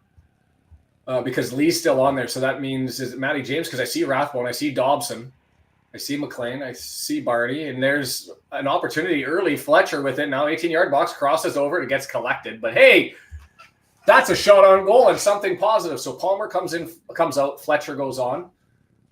And I missed the other one. James. So James came out, Mullin went on. So I'm assuming that's going to be Dobson now taking in James' position. Rathbone going to be on the right side, Lee on the left of the triangle. 4 a.m. Denny's in our 20s. That was it, right? The number of Denny's T-bone and steak and eggs I've had. $19.99. I found out that they just went up to like $23.99. I was hurt. That's like $8 US. Mullin flicks it onto Fletcher through the middle of the pitch. Not enough on it, so he's in the battle with Pergiani. Pitbull, Mullin digging, trying to get it from Pergiani. Still digging. And then a foul given against Mullin. That's probably the right call, but I like the hunger. There's no suitable beer-soaking food option, so we settle for colonizing another nation. Oh, man. It is interesting to me on the Dawn Air and the kebab, because nobody will ever have it at lunch, right? It's literally the Dawn Air shops are busy starting at like 11 o'clock at night. And they're everywhere. And they open at like 4 and nobody orders from them until 11 o'clock at night. We need the next goal. We need a goal. We need some luck. We need something. Buy everyone on the team a kebab if you pull us out of the bag. I'm going to screenshot that one and send it over. Gonkel pushes it forward. Fletcher up over top of Sweeney, but he's not able to get it onto a red foot, and it's not red jersey. Oh, that wasn't really a tackle. That was, he grabbed his kick and pulled Roberts down to TOC, but away from the referee, and he stole a possession. At least we're in the midfield across the halfway line trying to maintain possession as Dobson knocks it forward to Fletcher, who can't get to it. And there's a scramble, and Lee, Roberts was already going to ground on the misstep, and he got pushed in the back and went to ground, and it's going to be a foul going the other way. Things I won't do today because I got swallowed up on Twitter, criticize Mr. Williamson yet, but I'm looking forward to the Fearless in Devotion live that they had on Friday. They didn't care that you criticized Williams. They thought you were criticizing them. Oh yeah, that was their message, but there were three others that thought it was foolish of me to criticize Williamson. Yeah, they thought I was criticizing because they left him off the hook, let him off with easy questions. But I'm going to watch. I don't think that's probably the case. I just think that he's a professional with his canned answers, and so we'll see what happens.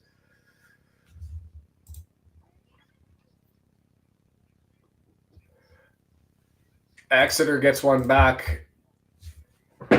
Well, it's something to be said. I did say in December I wanted to have the changes in position for the Birmingham match, right? If not the Shrewsbury one because it's a derby, at least the Birmingham match, because I just don't see why you wait 4 or 5 days when you could have an improvement. Is Mullin nice little forward and Fletcher's offside. Oh, but we got the free kick on the foul anyway. So Lee got a nice ball from Mullin and he played the pass forward, but Fletcher was caught offside. But because Lee got fouled, we're going to get a play as Cambridge goes up 1-0. 4 goals in 3 games for Mr. Bodferson. TOC going to step up with a left footer. I'm assuming this is probably about 25 yards. Just going off of my recollection and my reference. All the center backs are up. Everybody's lined up around the 18-yard box, and here it comes, a chip over top, and it's up in the air, and it's handed away by Piergiani. He just tends to find the soft spot where the ball's going, and tends to be that center back who just finds him. It's the same as Phillips in the midfield. They just have players who their read on where the ball is going is exceptional, and they just seem to be in the right place. Longman must be sat on the bench rethinking his life options. League One squad that goes down 2-0 to Stevenage.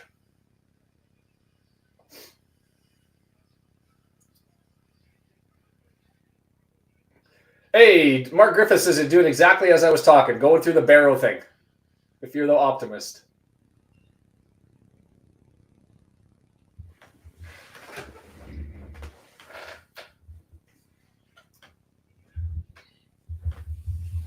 When do we see Longman? 65th minute? I don't care if we see Longman. I just want to see goals. If we're going to lose something, at least be productive with it. I'm going to end the poll, and I'm going to bring that one up and try and keep track as we're going through this. Start a poll. When do we see Longman? We won't. Let's do the 65th minute. Well, I'll have to do before. James came off, correct? No, he's still on. It was Matty James. Oh, when you say James, did you mean James McLean or Matty James? Matty James and Palmer came off. Correct.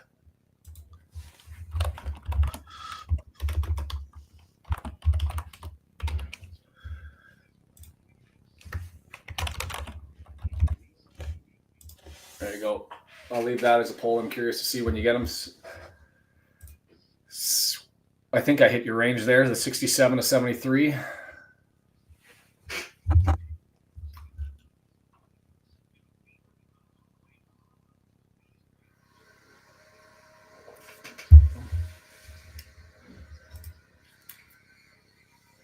Dobson, and it is Dobson who's taken James' position as James McLean pushes that one forward, but it's a giveaway. And it goes to guess who? Dan Kemp. tries to eke it through, but TOC steps in front of it. Dobson collects in the middle of the pitch. He's got Phillips on him, draws it back to Cleworth on the right-hand side and spins it up to the right to Barney. Barney dancing, 2 men closing, has to draw it back to Cleworth, and we're going backwards with the ball, but that means hoofball is in place. Somebody thump it down.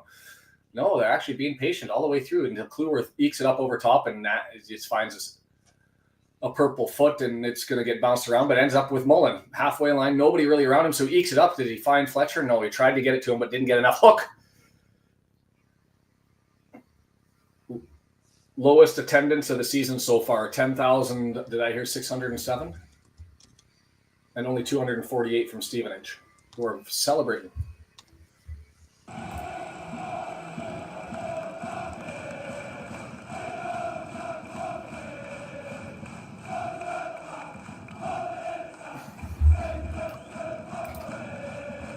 "30 years ago, we took a 1-0 lead against United at Old Trafford. Don't ask what the final score was."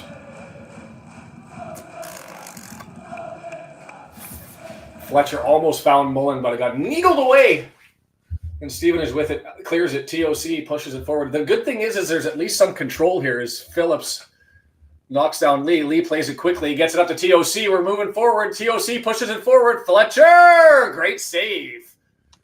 Comes all the way out, does the keeper, and stops that one right as it arrived.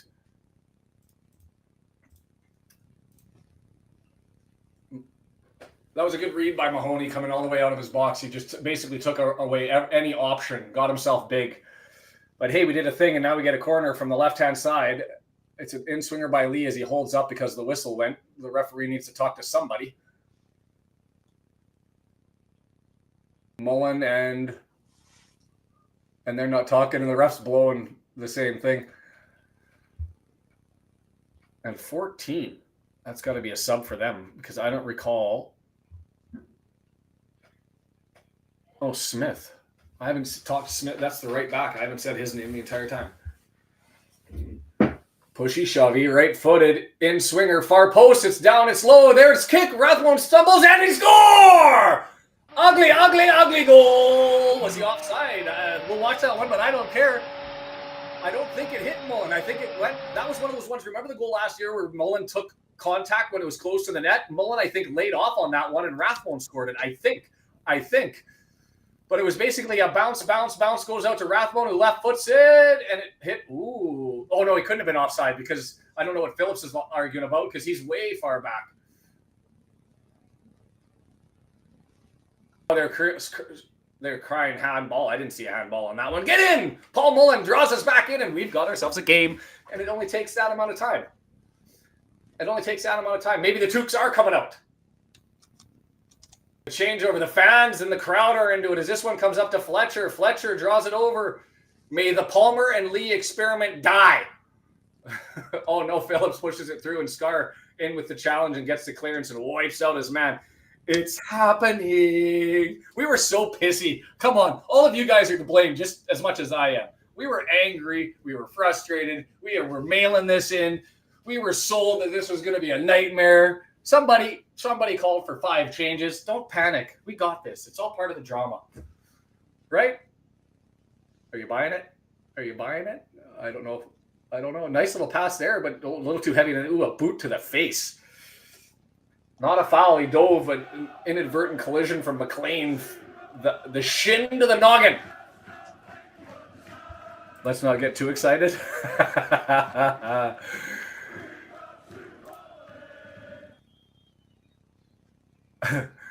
Hang back, a win will cost you kebabs? Absolutely. Did that hit his hand? No way. Showing the replay, didn't hit his hand, and away we go. McLean's still down. McLean's up there talking. He's still down on the ground. I mean, he did take an inadvertent boot to the face, but there was nothing in it. They were both running for the ball, and he put his face. He's put his face there. You can't put your face in front of a boot. Oh yeah, no, there's nothing. Like McLean was running for the ball. They're going to be replaying this on Twitter and calling Mullin a mug, I'm sure, everywhere.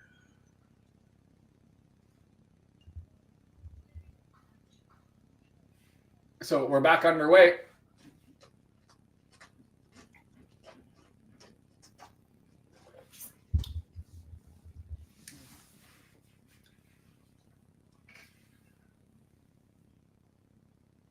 Smith, okay. I think that headshot, concussion protocol, folks.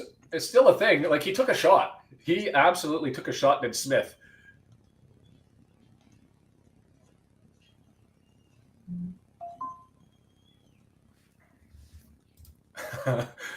Hey, I'm all for it. I've been saying bad things about Mullin for the longest time, and if he wants to put me in my place, answer the critics. Ooh, that was a nice little spin move there by a pair to turn it in. Finds Reed, edge of the area, 18-yard box, right-footed, bangs O'Connor in the butt, but it comes loose to a pair. He's scrapping, gets it back to Reed again, left-footed, and Kluwer clears it out over to McLean. Turn it the other way, lads. Oh, misses the pass to lead as Fletcher. And now there's another misplay, and it gets up to Rathbone. Turn it, guys. There goes Barney. They're down to 10 men. Push the ball forward. Push the ball forward. McLean's empty over on the left-hand side. They're just midfield. 3 men dancing with the ball. Can they get it through? They can. Rathbone up to Barney. Cuts through the middle of the pitch. Pushing himself forward. He's getting grabbed by the shoulder. That was actually about as good as you could play that by Freestone. Just enough hand and grab to slow him down, stop the run, but not enough to get the flop and the foul going the other way. Sarah from Blackpool, how are you, my friend? It's nice to see you. Rathbone is the top scoring Ollie. Is there a trophy for that?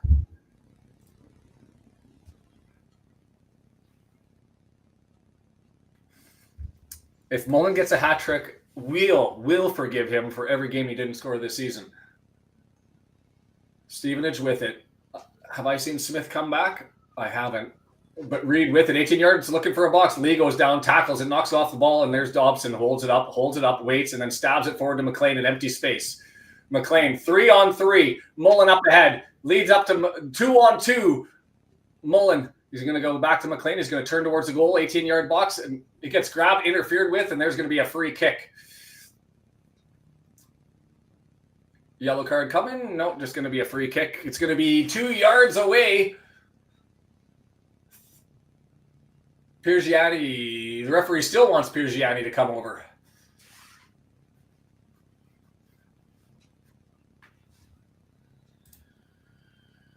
Persatin. Oh, you were here before. And I just... Because I remember not being able to pronounce that one as... Passed it around, and then that would be a 2-minute interference penalty in hockey. Didn't play them, just grabbed the man, didn't let him go past. We'll get that free kick. It's almost like a corner. And Smith, he's not coming in. There's no way. He took a full-on shin to the head. Like, that's concussion protocol all day long. I shouldn't laugh about it. Sarah, thank you for joining. Hit that sponsor button. Rathbone ekes out another possession as that opportunity just got cleared. Nothing really on it.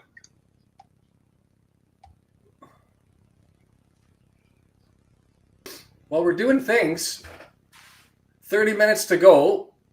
And that's not to say Stevenage hasn't had their chances as well as they try and go for another one. It's into the box, and this time it's with Reed, who spins around, 18-yard box, lays it back, and that's going to be Freestone.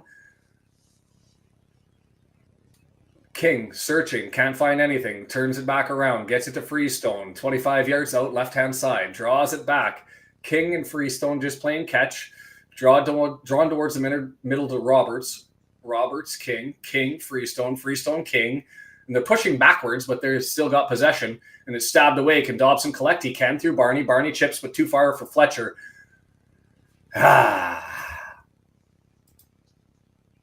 Pontins and Prestiton. That sounds like a tongue twister that I don't want to even get through.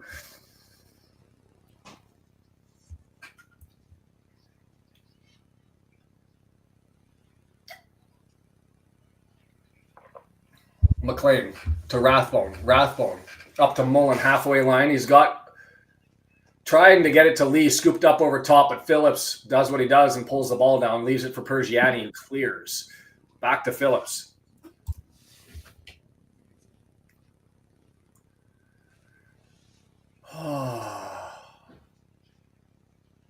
This is a game that I wanted to make up the points, so Wensley. Let's get at her.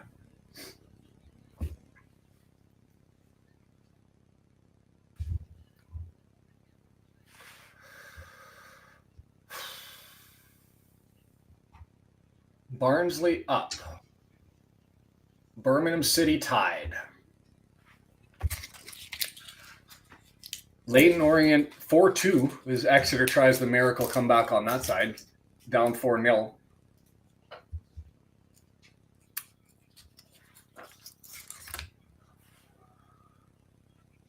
Dobson, four forwards out and around, squeezes it out. Lots of open space for TOC. Halfway line, 35 yards, 30 yards. Players both sides, 18-yard box, and then he's poor ball, but he gets it back. Rathbone, 25 yards out. He's going to swing it over to Barney. Lots of space. Cross that in, sir. All day. It's a rebound and can't get it. Phillips collects, and I've got company. How are you? I think that was Fletcher's fault. He's got a cut in front of his defender. Instead of continuing his run? Yeah, he's got a cut in front of the defender. There was no way that he was an option where he was. Yeah, I can read on that. Gabalok from Honduras. How are ya?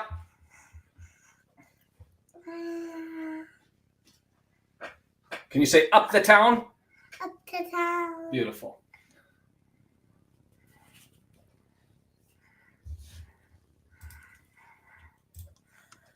Sarah making the call for a 3-2. I just give me one, then we'll talk about the win. Just give me one.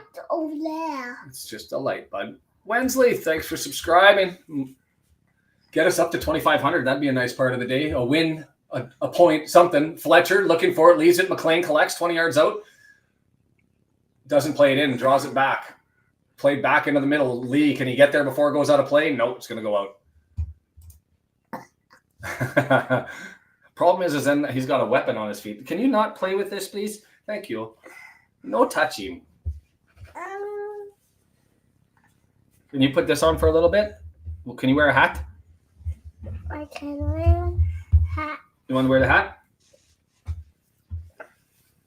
There you go. 2501. We hit 2,500. That's awesome. Thank you, everybody. Let's just score right now. Send the perfect messages. It's over to McLean on the left-hand side. 25 yards out. Puts it forward to Fletcher. Fletcher can't get to it, so he heads it on to Barney. Barney towards the goal line. He goes and rescues it 3 yards away from the goal line. Draws it back, and it's chipped up by Clueworth. Headed away. Angry Birds are out. The Tukes are coming out. We're all doing the good luck stuff. I don't know if he knows it. Can you do, we've got Mullin. We want Super Paul Mullin. Super Bowl. Just don't think you understand. I just think I understand.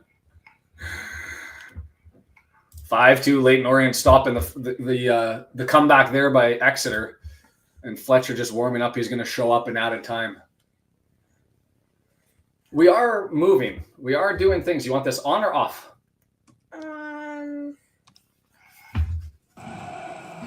Then what's this? Now we're going to watch this. Oh, Wickham draws back even in the game against Barnsley. Stabbed by Lee, up to Mullin. Mullin back to Lee. He swings it over. We've got open space over to the left, right-hand side. Find Barney. There it is. Leads him on. 18-yard box. Cross has to be coming here. There it is. Far post. Too heavy.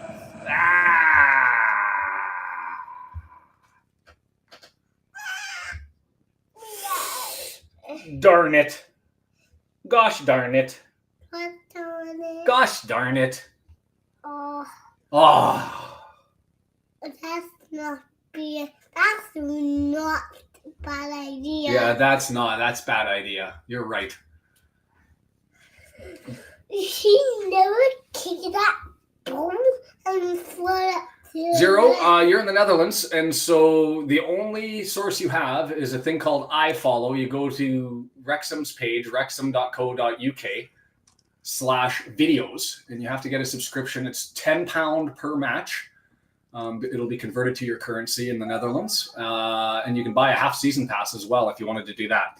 It's the only place to watch them. I don't promote the gray market stuff, and if you're in the US, you got Paramount Plus and Hulu.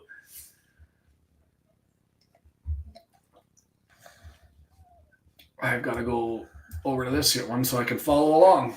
Oh. A little bit of a quiet midfield battle happening here as Freestone has it for Stevenage and tries a long ball. Too heavy. It's just going to go and be collected by Ogonko, and here we go. Clueworth. Clueworth and Barney playing catch, and then an attempt to push it forward. It hit a foot, and Piergiani's going to collect it, gets it to Freestone, and it's blocked out of bounds. It'll be a throw in for Stevenage over on their side of half. You want to go find Mama? Yeah. Yeah? Are you going to take the hat? Yeah. Okay. Can you close the door? Oh, don't hit that. Bye-bye. Love you. Don't stand on that. Yeah. The animal. Oh, CBS Sports as well.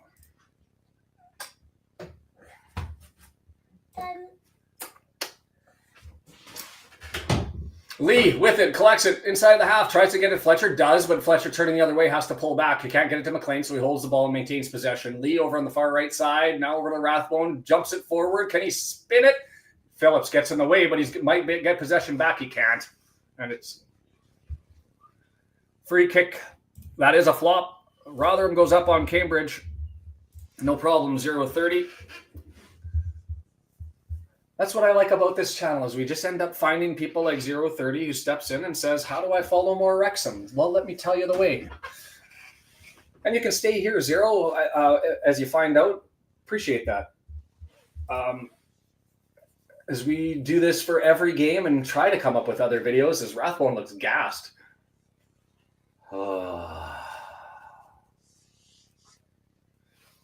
I was just thinking the same thing. Brendan Rathbone looking fatigued and ready for a sub.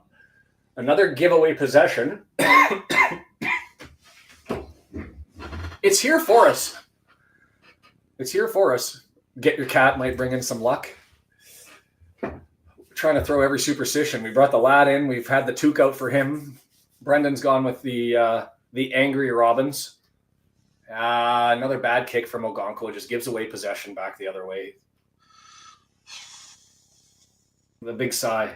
Is your mic on? Because that big sigh was my expression.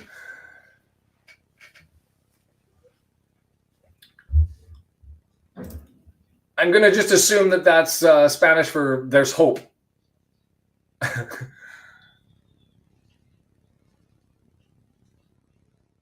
Nice little play by Rathbone. Interferes with the play enough for Lee to step in and get it. Draws it back to McLean. We'll get some possession here as it's an attempt over top for...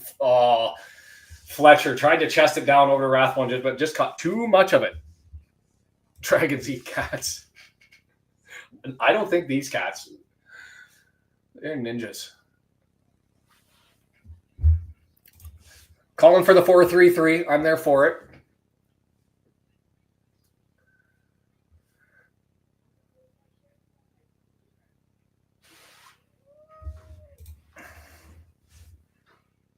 Trouble here. Stevenage in, draws it in. Dan Kemp, 7 yards out, laid off. Block step, scores 3-1. Forget about it.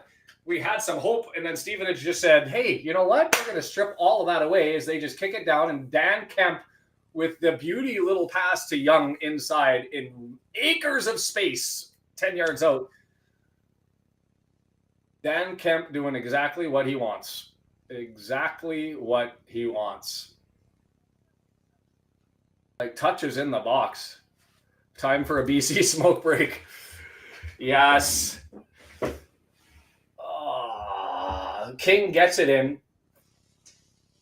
Kemp.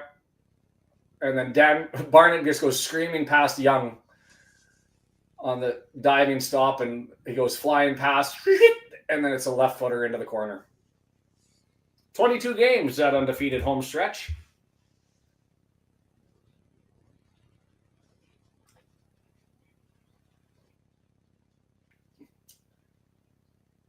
Here comes Longman. It has to be Longman now, yeah? Marriott, too. Marriott, Longman. 4-3-3. Barney going out.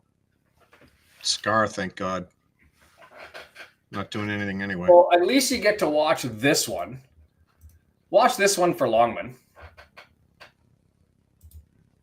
Yeah, Zero, you're exactly... People of varying degrees of duration from the last 3 years that have all come following the club, and now we We're fans who feel the frustration and the bliss and the nightmare and the heart attacks and the palpitation and the celebration and the anger. And today, a frustration that we haven't really felt in a long time is the club just not showing up for this one, is that it gets skipped out. Longman, he's going to be playing on the right-hand side, so not on the left. He is right-footed, but he usually plays on the left, and that one gets blocked out. It's going to be a throw-in for us 4 or 5 yards out. So he's going to play on the right side of that 4-3-3, is he? Or is he on the right side of the 4? Because it was quite drawn forward. Longman with it. Gets out in another throw-in, and he's moving quick to get the ball. I'm not walking around Blackpool tomorrow in any Wrexham gear. Yep. We got a lot of time here, though, still. David Wood. Looks like I picked the wrong day to give up sniffing glue. Yes. Didn't need clarity today. Dan Kemp with an 8.4 on FOTMOB. Oh, and I'm with you. This is a rough patch. We lay eggs. We've done it before. It's unfortunate to happen. I don't like it.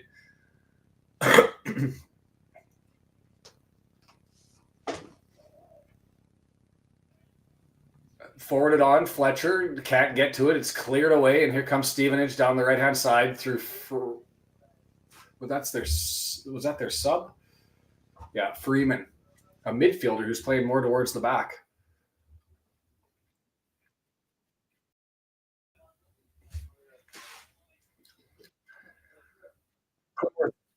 Your mic still hot, or maybe it was not on OBS. Missed hit there by Longman. He couldn't get the left-footed swing pass over the right-hand side, and so as a consequence, Cleworth has to make a stop, and he does, and tries to get it up the line, and here we go, 75th minute. Build something here. Dobson with it. Swung wide to McLean. He's going to be challenged immediately, and so he chips it past the oncoming attacker, and it goes to Elliott Lee. McLean. 14 shots to 4. We had more possession.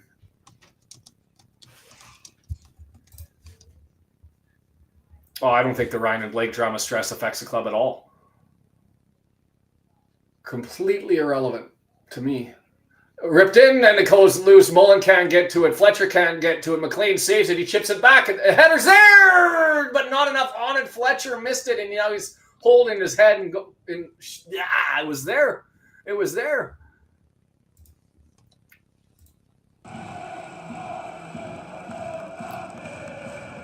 Yeah, the thing is, Ken, about Dan Kemp is I've seen him in other games, and he's like, there's just some guys play good against Wrexham. And Dan Kemp, like Barry plays good against everybody, let's be fair. But Dan Kemp seems to just enter another level every Wrexham game. I'm curious, I want to see his stats. I mean, today he's got a goal and 1 assist. Yeah, a goal and an assist. And let's just bring up Stevenage's.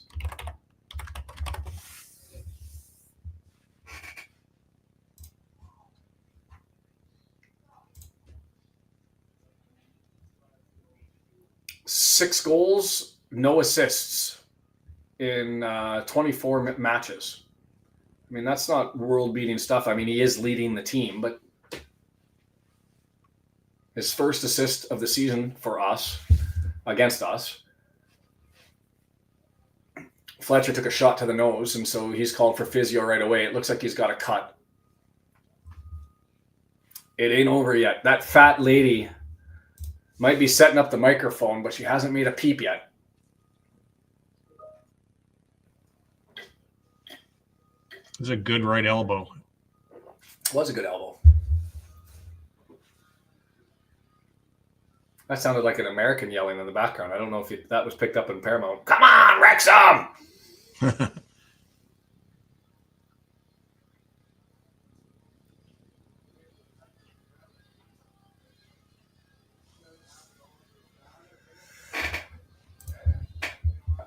And it all goes silent as we watch Fletcher get treatment.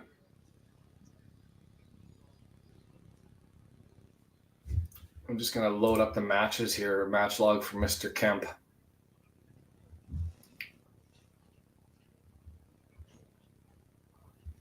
Well, he's been on a bit of a run lately. He was the one who scored in the Barnsley game. He scored their only goal against Wigan. 1, 2, 3, 4, 5 without a goal. 2. He goes in spurts, but he went 13 games without a goal. And then goal, assist, goal, 2 games off, 2 goals, 5 games off, goal, and now goal. So this is his 3rd game in a row with a goal.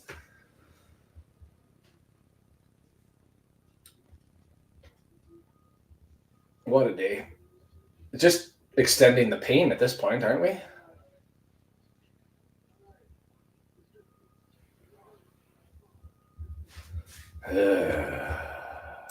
They break his nose. Took a right elbow to the face, Gale, and he's coming off. It's still streaming.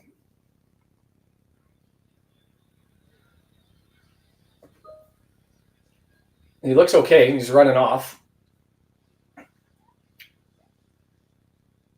Do they have the board out? He's taking a knee so that they can try and stop the bleeding here. Well, what I thought was going to be the joy and what we were going to see is him passing to Reed. And when in the Stevenage match against Barnsley on the weekend, Reed entirely botched like 3 opportunities. Like, it was comical how bad he was in and around the net. I guess not today. Marriott throws it into Lee. And can I say it's nice to see Marriott on the pitch? 6-2. Leighton over Exeter.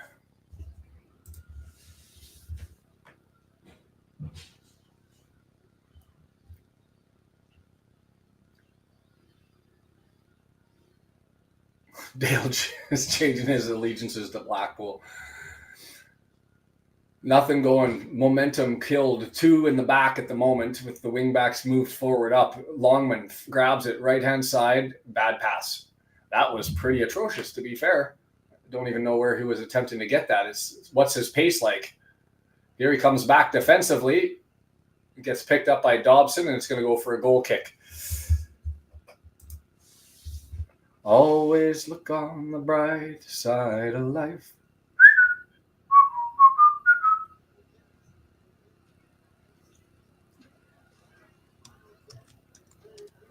King takes the deck. Time comes off the clock.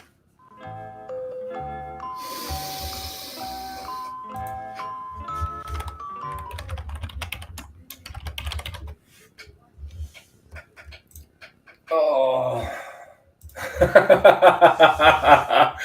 David Wood. Fletch will return with his face painted blue.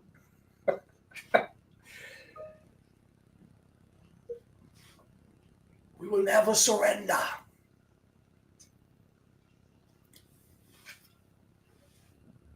Crawley on Saturday, Port Vale on Tuesday.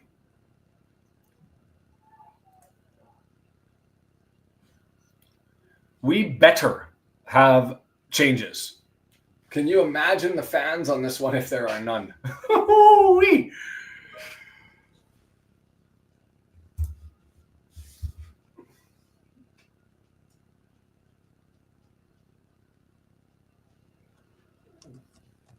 Louis Tomlinson's coming on? They brought somebody from One Direction?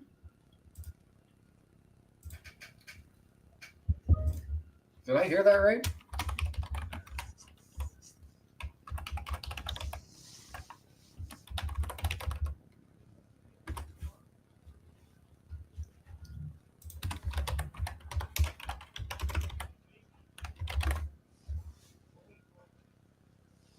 Louis Tomlinson? I must have missed crying about something. He gave him some sort of call. It's a funeral in the racecourse. Crawley up on Mansfield. Wensley, don't say things like that, because as soon as you said that, Crawley scored. Oh, you don't need me singing. You need somebody help. Not just anybody.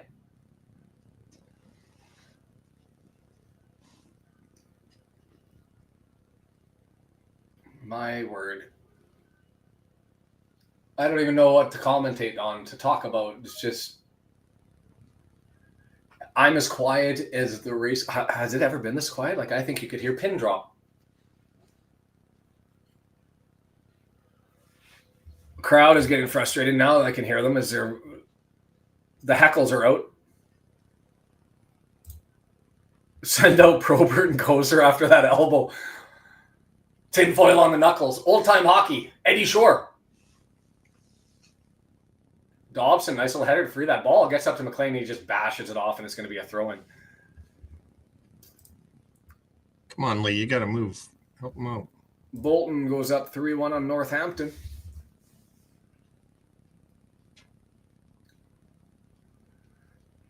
Lee, McLean, left side, drawn back.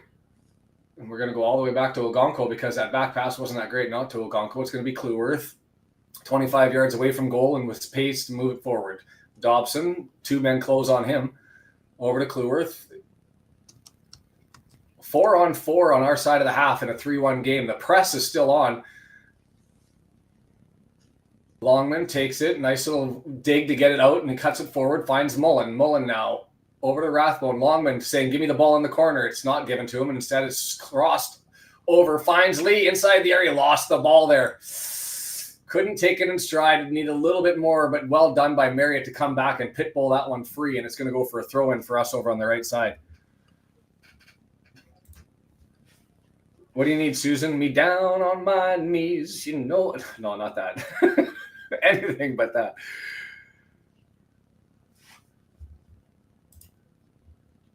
There you go. 0:30 signing up for more Wrexham. Welcome to the club.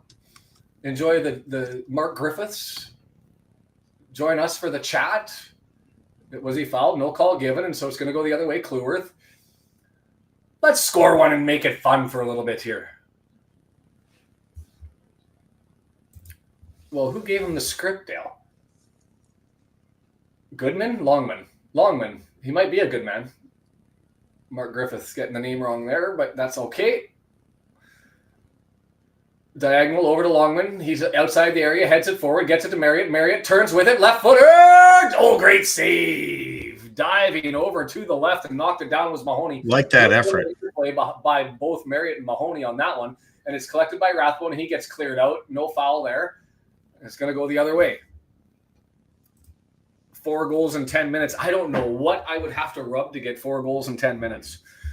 It's not the badge on the toque. I know that much. It was a nice little play by Marriott. He got the header from Longman. Instead of taking it, he let it go past his body and turned with it so that he could get it on his left foot, which allowed it to get past the defender. But the keeper was there on a bullet to the low left corner, the near post, but got down low and knocked that away, did Mahoney. So the difference in the game, Dan Scar?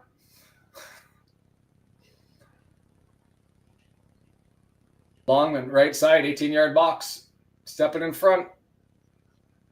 Up to Dobson, up to Marriott, inside the area. Marriott's ability to just pull the ball in and keep it close to him is still impressive. You haven't seen it in a long time, or I haven't, obviously because of the injury.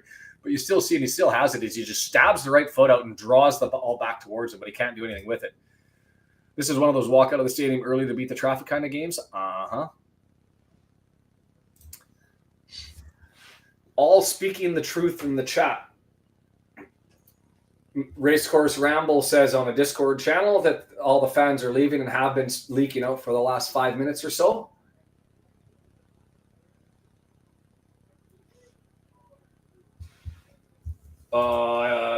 It'll only be shown if we do the turnaround, starting with Crawley, right? We're kind of in the doldrums here. I mean, Crawley, Northampton, Mansfield, like, we've got to take these. And then you've got Bolton, Huddersfield, Reading coming, Wickham coming, all in March. We better find some form through February. But the good news is because those games are like 6-pointers in March, if we can hold on, we can do some real damage in March. So I'm not losing all faith here, but we need a pick-me-up, and the pick-me-up is in the transfer window move. I'm with you, Andy. Probably should have saved the first 2 goals. I would take that. The second one for sure.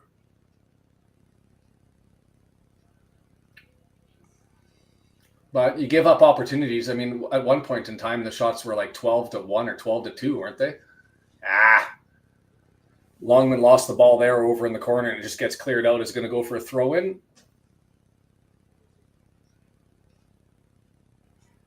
Ball was still on the pitch, but they tried to take it quick on the other side.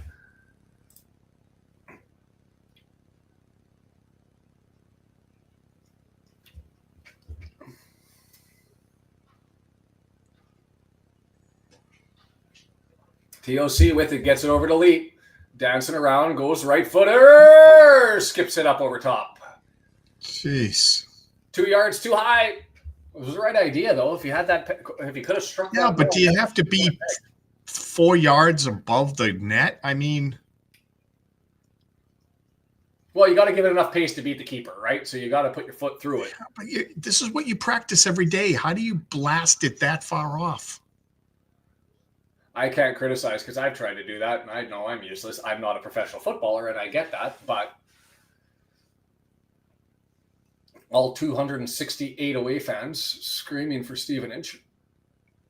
Marriott ekes that one back. It was a lost loose ball on a tough one from Fletcher. He got it over to McLean on the left-hand side. Dobson through the center. Cleworth up to Longman. And again, just Freestone's controlled Longman. Longman hasn't done anything.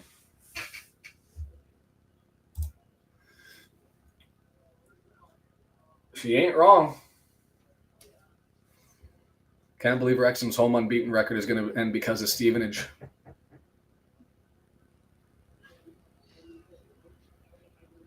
Phillips getting a yellow card. That guy's Phillips has fouled Rathbone hard 3 times tonight.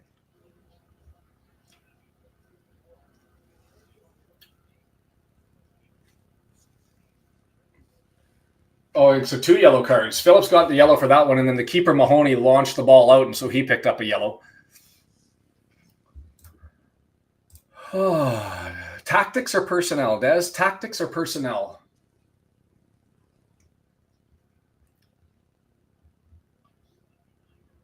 I hope that's not a spoiler, but part of me hopes that it is too.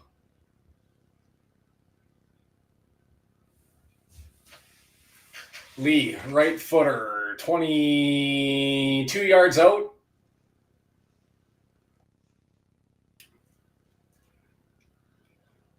There it is. Scores! Cleworth, grab that ball, run it back. Away they go, and we'll see at the 90th minute it'll come up here. Max Cleworth got that one on a long entry from Lee. Let's try and limit the spoilers, guys and gals. What do we say, 9 minutes? Cleworth with it.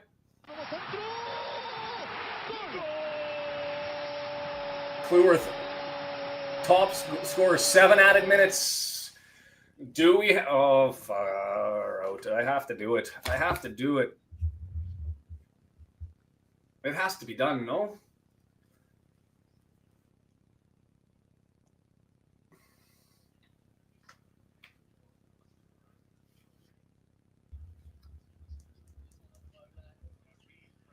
Oh, a yellow card to Reed. Smashed him with the elbow.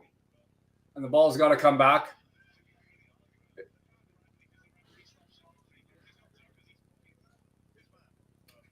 So play stops. 7 minutes. 7 minutes of added time. And the fans are now into it, looking for some... Do we just go 4-3-3, guys? Is this what the message is? Should we just go 4-3-3?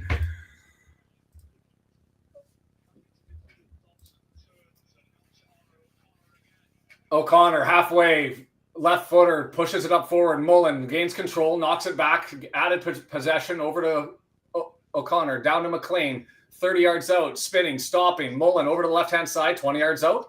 Right footer, cross into the box, knocked down by Marriott. He's holding it. Turn it, spin it, looking, searching, still with the ball. Something happened, leaves it. Lee! Oh, save! Come on! Off the face, he's knocked down silly, is he? He's sprawled out. Came out crazy, did Mahoney, to stop that one from Lee, who put his foot through it and took the ball right off the beam. Bonk! Left foot. He's going to be down for a while. We'll get a corner over on the left-hand side. Lee didn't get his foot on it. I think that was the defender who cleared that one. Smashed him in the face, and here we go. Right-footed in swinger. Lee, far post, up in the air. No, can't get it. And now it's down to Rathbone. Can he save it? No, he can't. Kemp grabs it, but it's knocked in. Longman not able to get control. Yell for handball. Shout for it, but nothing given. And it's spun out and cleared. 5 minutes, 4.5 minutes. Come on, lads. Come on, lads. Save it. Rescue the day. Searching. O'Connor looking far. Right post. Goalkeeper comes out. Misses everything, and it's going to come all the way out. Bad pass by Dobson, but he's able to collect it as it bounced off of Reed's shins, and now it comes back to Cleworth. Cleworth up to Dobson. 35 yards out. Heavy first touch. Saves it. Back to O'Connor. O'Connor left now. Out to McLean. He's all by himself. One man out there. Freeman with McLean dancing, get it across. It's blocked, but he's got it. It's open. There's outside foot. Cleared away. Cleworth knocks it down to Dobson. 30 yards out. Going to do the switch over to McLean to chest it over against the sideline. He's got 2 men out on him, but he pitches it forward to Marriott. Holds it up, leaves it for Rathbone. Rathbone inside the area. Cross, far post. Lee knocks it down. Can't spin as Phillips clears it. It's manic now. All of a sudden, 3.5 minutes, 4 minutes left. Header, and we maintain control all the way with Cleworth.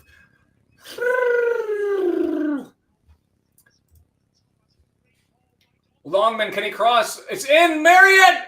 It's going to go for a corner. No, goal kick. Goal kick.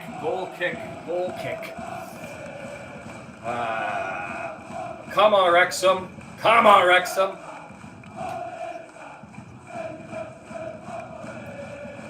I would have liked that lifted a little bit by Longman. Instead of going bullet near post to Marriott, he had Mullin and Fletcher staring up over top if he could have got it up.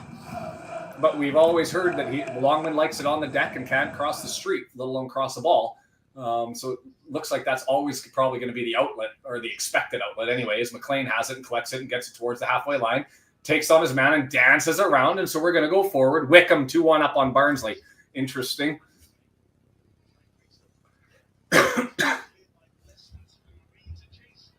Ogonko is going to have to come out and collect this. We've got 2.5 minutes left, maybe a little bit more.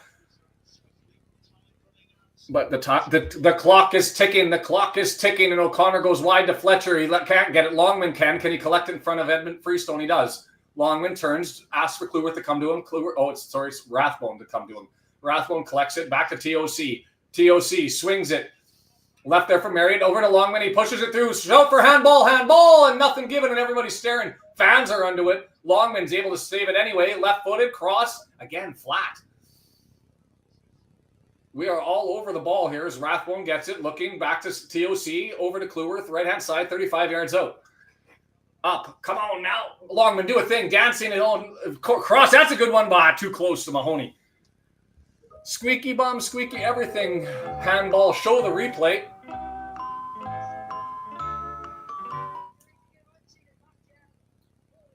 Nah. It did hit his hand, but his hands were by his body. Yeah, no. Stalling. A minute and a bit. McLean's not able to get to it. TOC can. Dobson has it. We're near the R18 yard box. Gotta push.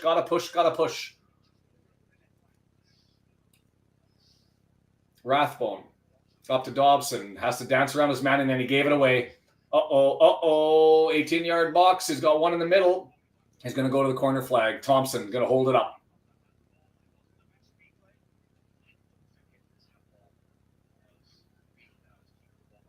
Corner flag battle. Clock is ticking. Now we got to throw in. 40 seconds right from our goal line. We'll do a little bit of magic here, please. Cleworth comes and takes it. And he throws it right to a Stevenage head, but they knock it down to Dobson. He's going to thump it down the middle of the pitch for Fletcher to try and get to it. It's up in the air. Jesus, you had... Oh, wait. Mullin driving forward. Can he score? Mullin, right footer. Up over top and nothing. There's your goal. That was your opportunity. And to Brendan's thing, how do you miss that one by that high? Here comes the stall. Saying he had McLean over on the left-hand side, and he did, wide open, and McLean sitting there going,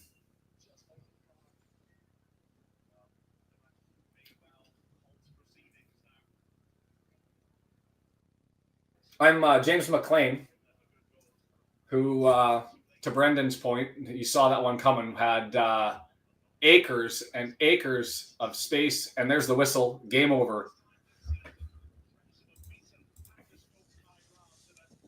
Looking like the Mullin that we used to know. Somebody.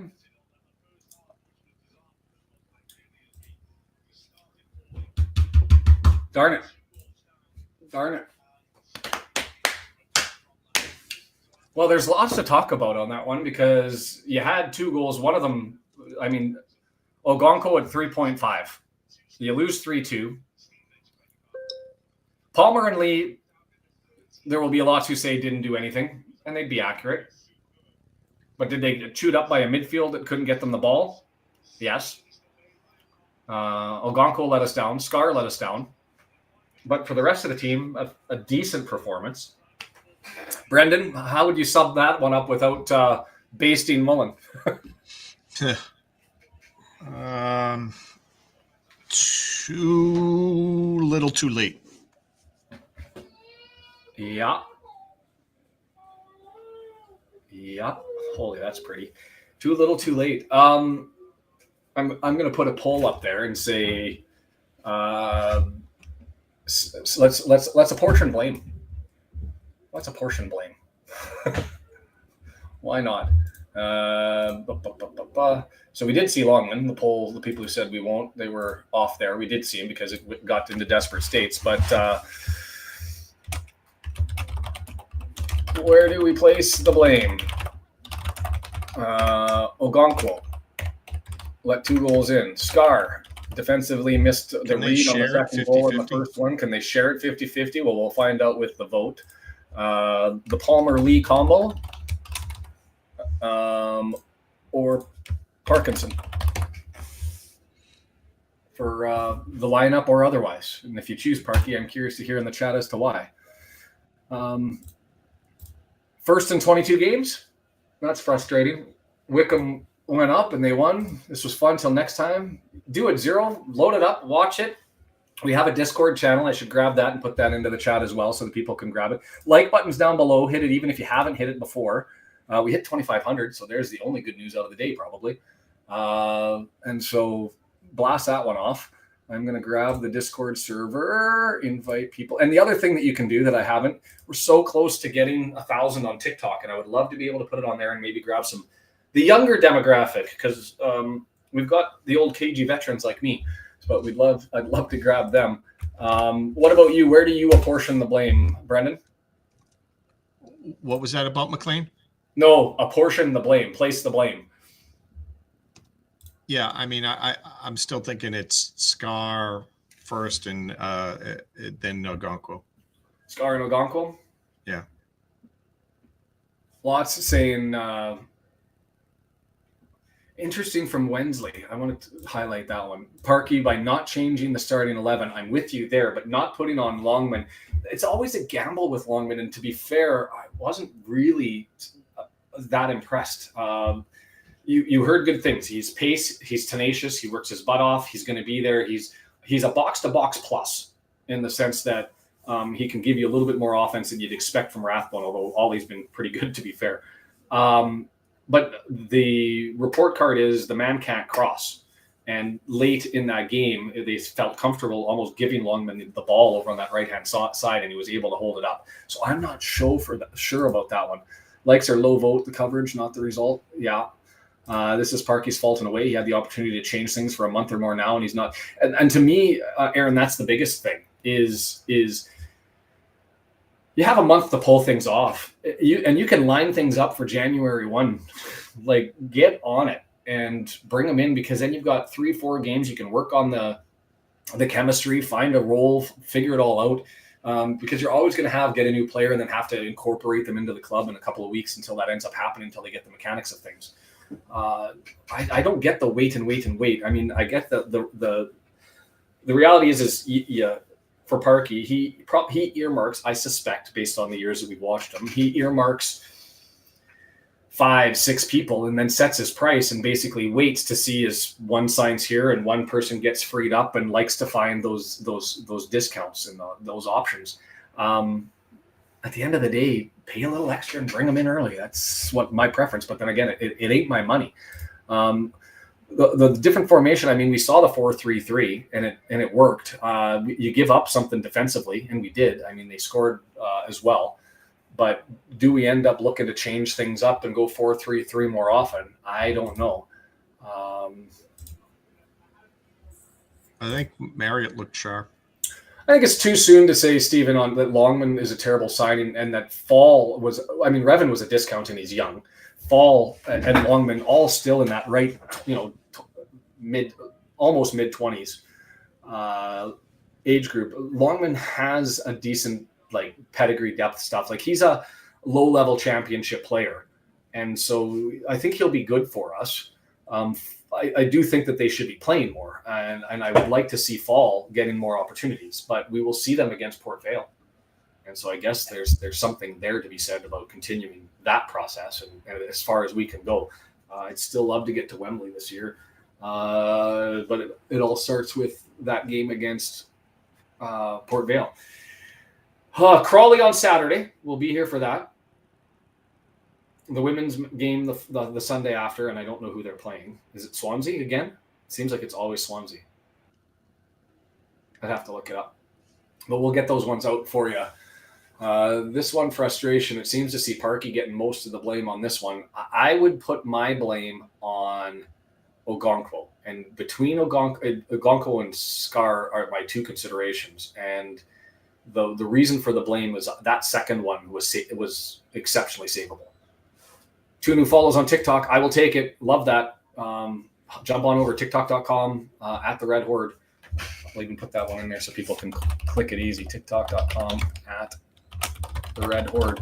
We'll give that a follow as we've punched up to 2,500. I'd like to get 1,000 there. Finally, a Saturday game. Oh, no, we're going to get vertigo. The Crawley Town camera. Oh, that awful view. That freaking view where you're. So if you're going to be watching that game on iFollow, grab your motion sickness pills before we start that one, because we're going to be getting weird camera angles and swing. I don't know if it was camera operator. I think it's just the setup that they have there. 15 shots against what Ford. I don't even want to go through the stats. I don't even want to look at the table. You've got it up there already, I guess, or do you? I'm going to figure that one out later. Look, we've got Saturday. I may jump on if there's a signing that ends up happening. We can talk about this. And look, let's talk about Ogonkwo. Greater than 80% save percentage. He's a shot stopper and he does his things. And he is an exceptional goalkeeper. But today he let us down, and that's a rarity. To end up saying that, he's let in a couple goals that you're like, but he's also saved more than and come up with stuff. He had a bad game, and it cost us 3 points. But he saved us 3 points previously, so I'm not going to sit there and throw him under the bus by any stretch of the imagination. But he was definitely out of form. I don't think Howard's necessarily the answer. No, Marcus, we take the run and then we look to build and save. It's easier to hold on to a 20th spot in the championship than it is to get top 3 in League One and move forward. So if you have the opportunity, you take it. That's my point. So we'll see. We'll see. And the penalty, if I'm wrong, is we have to bounce back and take a year or two to spin back the other way. But I don't think it's going to be tough for us to go mid-table. Like, we would really have to crap out, Stephen. Like, really have to crap out to get mid-table, because there's going to be points. You're not trying to jinx us again, are you? I'm not jinxing us. I'm not jinxing it. Don't come back to the Stevenage game and play this back as a highlight, because I don't want that either. Why does Palmer still even start? I don't blame Ollie today, and against Birmingham, I think he had the best game he's had in a while. But like I said, when he's at his ceiling, he's an average, capable player. When he's off of his ceiling, he struggles. But today he was okay. I certainly don't apportion the blame there, other than it shouldn't have been him and Lee. It shouldn't have been him and Lee, but we didn't really feel that until I guess the last part of the first half.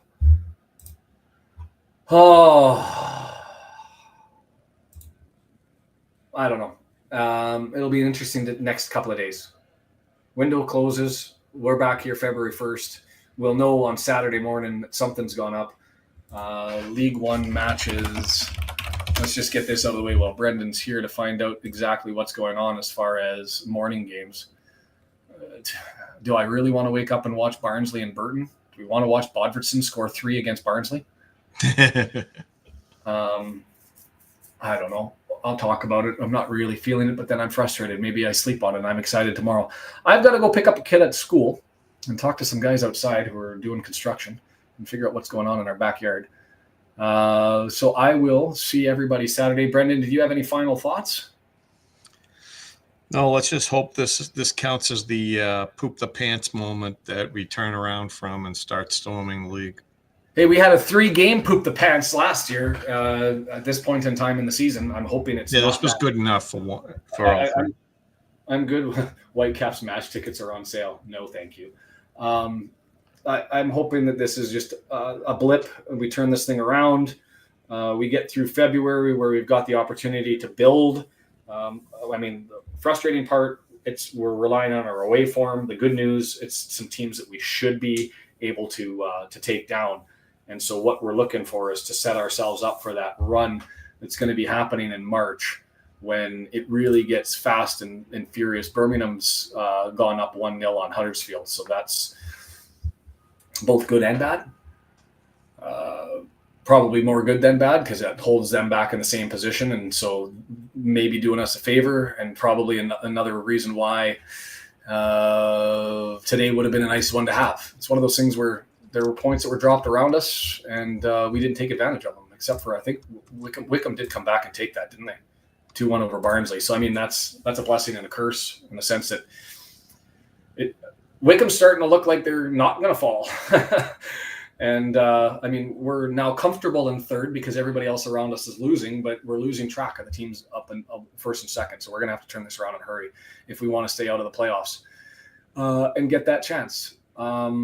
I was going to look at our matches because just to go through that March, just as I mentioned it before, we've got Crawley Town away, Northampton away, Mansfield away, and then it turns and we've got Bolton at home on St. David's. Then we go Huddersfield away, and then we have Rotherham at home, which I'm hoping is a bit of a reprieve. But then you go Reading, Wickham, Stockport.